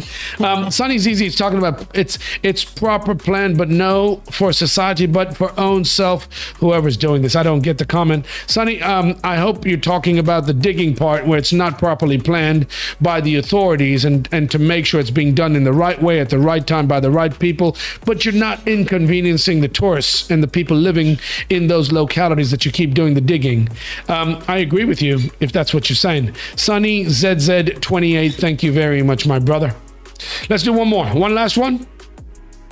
Div_eyes device. They want to kill the vibe of Goa. CM has to pander to the center, and so he's talking about river arties and taller statues of God. They have been actively working to kill what they call party tourism because no one in India wants anyone just to have a good time. It's a problem. This place, sadly, has got the reputation of being a party place. A lot of people come here for the cheap booze, the food, the beaches, the partying, the clubs, and the babes. That's not what we're primarily about. I'm going to guess her name is Divya, but I hope that's not. You've got very smart people in place, and I hope your tourism minister is listening when we talk about you want to try to attract the right kind of tourist that wants to come here and spend money, but respect this place. Yeah, it's not some cheap sleazy place where you can just make a mess and leave and go home. We love to have you here in Goa. Go back to that. Let me just mention her name one more time. Div_eyes device. Thank you for your message. One last one. Kiki 03 Kiki 03, because those ordering and doing the work do not give a flying fuck about. They're doing their jobs, but I wish as the higher ups, the people that are in charge, would take more roles and responsibility seriously in making sure that this is properly planned out so you're not inconveniencing just the tourist industry, but also the local people living here. 03 Kiki 03, thank you for your comment. You're absolutely right. They should give a flying fuck about what they're doing and how they're doing it, because we live here and we've got to put up with all the inconveniences. People, keep those messages coming. We're running out of time, guys. Keep the messages going. Ajoy, Willie, let's call it a day. Lando Norris is one, Joanne. You should be very thrilled. Yes, I'm very happy. That's amazing news. The first time ever, yeah? Yeah, and also it's great for McLaren as well, because they've had like a really difficult few seasons prior to this, and Red Bull were really dominating. So that's but he's a brilliant driver, dude. Max Verstappen, give him takeaway. You've heard so much about that other Brit. Ooh, lovely Lewis Hamilton. Lewis just killed everything. Lewis just won everything for many, many years. Max took over, but the fact of the matter is, Lando Norris is a new name. He's not a new name. He's been around forever, and he's a good driver. Kid though. Yeah, but the fact is that he's done what he's done, which is impressive, because McLaren was nowhere. 1-3, or where's Piastri end up? I'm not sure. I haven't checked for that. Congratulations, ladies and gentlemen. Thank you once again. Yes, sir. Well, before you say goodbyes, there's some breaking news regarding the Arpura mishap. What happened? The Chief Minister, Pramod Sawant, has just confirmed, this is breaking news, has confirmed that the Arpura nightclub fire was caused by internal fireworks. No cylinder blast at venue. Limited exits, trapped victims causing multiple fatalities. 4 tourists dead from Delhi, 10 are staff from Jharkhand and Chhattisgarh. That's the breaking 14. news. Yes. There's still 11 missing. Yes. So yeah. Sad. Yeah. That is, you know what? They should jail. They should lock these idiots that lit fireworks in a place like that. They're putting on a show. They want to attract attention and have people have a good time. But you've got to take precautions, guys. You can't. I don't want to. I'm not going to go into this. It's really sad because people died, dude. And I just want to add that that news was broke by Prudent Media, Goa. Prudent Media reported that just now. If somebody lit fireworks in a place, that's like lighting fireworks in a beach shack, which has all that tinder just waiting to go up, dude. Anyway, I hope, like I said to you, our thoughts and prayers go out to the families of the victims. Yeah, we're gonna- sending much love to everybody. Yes. caught Prayers. in these That's what you. tragic At events. a time like this, forget about pointing fingers and blame and all the negativity. Let's bring more love into the situation. Just let these people do their jobs and stop with all the pointing fingers and the rumors. Let them do their jobs and punish the people that need to be. Okay. And on that note, ladies and gentlemen, we've enjoyed entertaining you. I hope you've been entertained and educated. Is there a word with education and entertainment? Edutainment. That's what the BBC. I love that word, edutainment. I hope you've been edutained. Until the next week, you were going to say something. Yes, Madonna. I just wanted to give a shout out to my girls under the tree in Porvory. So under the tree, my salon in Porvory. Who's under the tree, Matt? What's under the tree? Is yours, Under you the got to tree get is, is my salon, not my salon. It's Rahat's salon. Okay. So I went there on Friday. So it was lovely to go back and get beautified, I hope. Well, they've done a good job. So it was lovely to see Rahat and obviously see Anjali back as well as Bhavna. So it's like... I know Bhavna and I know Anjali very well, by the way. I know who you're talking about is now. back together again, and I had the lovely Tina do my nails as well. I just wanted to give them a big shout out. Thank you for looking after me so well, and long may it continue. It's nice. It's nice. It's nice. I love to give back and say thank you to people that do a good job. We know these people. These people are as good as family. They're friends of ours that we've known. They ran the Red Door and stuff like that, right? Yeah.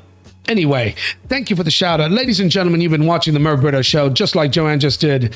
You can call us. This is an, what's the word I'm looking for? Interactive show. Interactive show where we love to have you get involved. Our social media handles are on the screen. They're flowing at the bottom of in the yellow banner. Everywhere you get your social media, send us a comment, give us a shout out. Let people know about it. If you like what you're doing, and I really do appreciate the people that tune in and take the trouble to like, share, and subscribe. I do appreciate it. Keep it going. Show us the love.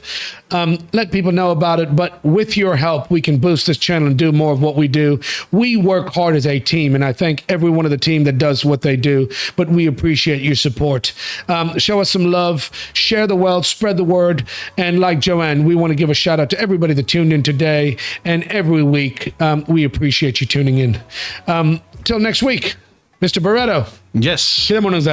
Let's hope for a better tomorrow and learn from our mistakes of the past and pray for the ones that didn't make it. Yes. Absolutely. That's the best thing you can do. Show your love, spread your love, say some prayers for the people that survived. Ladies and gentlemen, you've been tuned in to the Merv Britto show. And until next week, thank you very much. Take care of yourselves and one another. Merv Britto, out.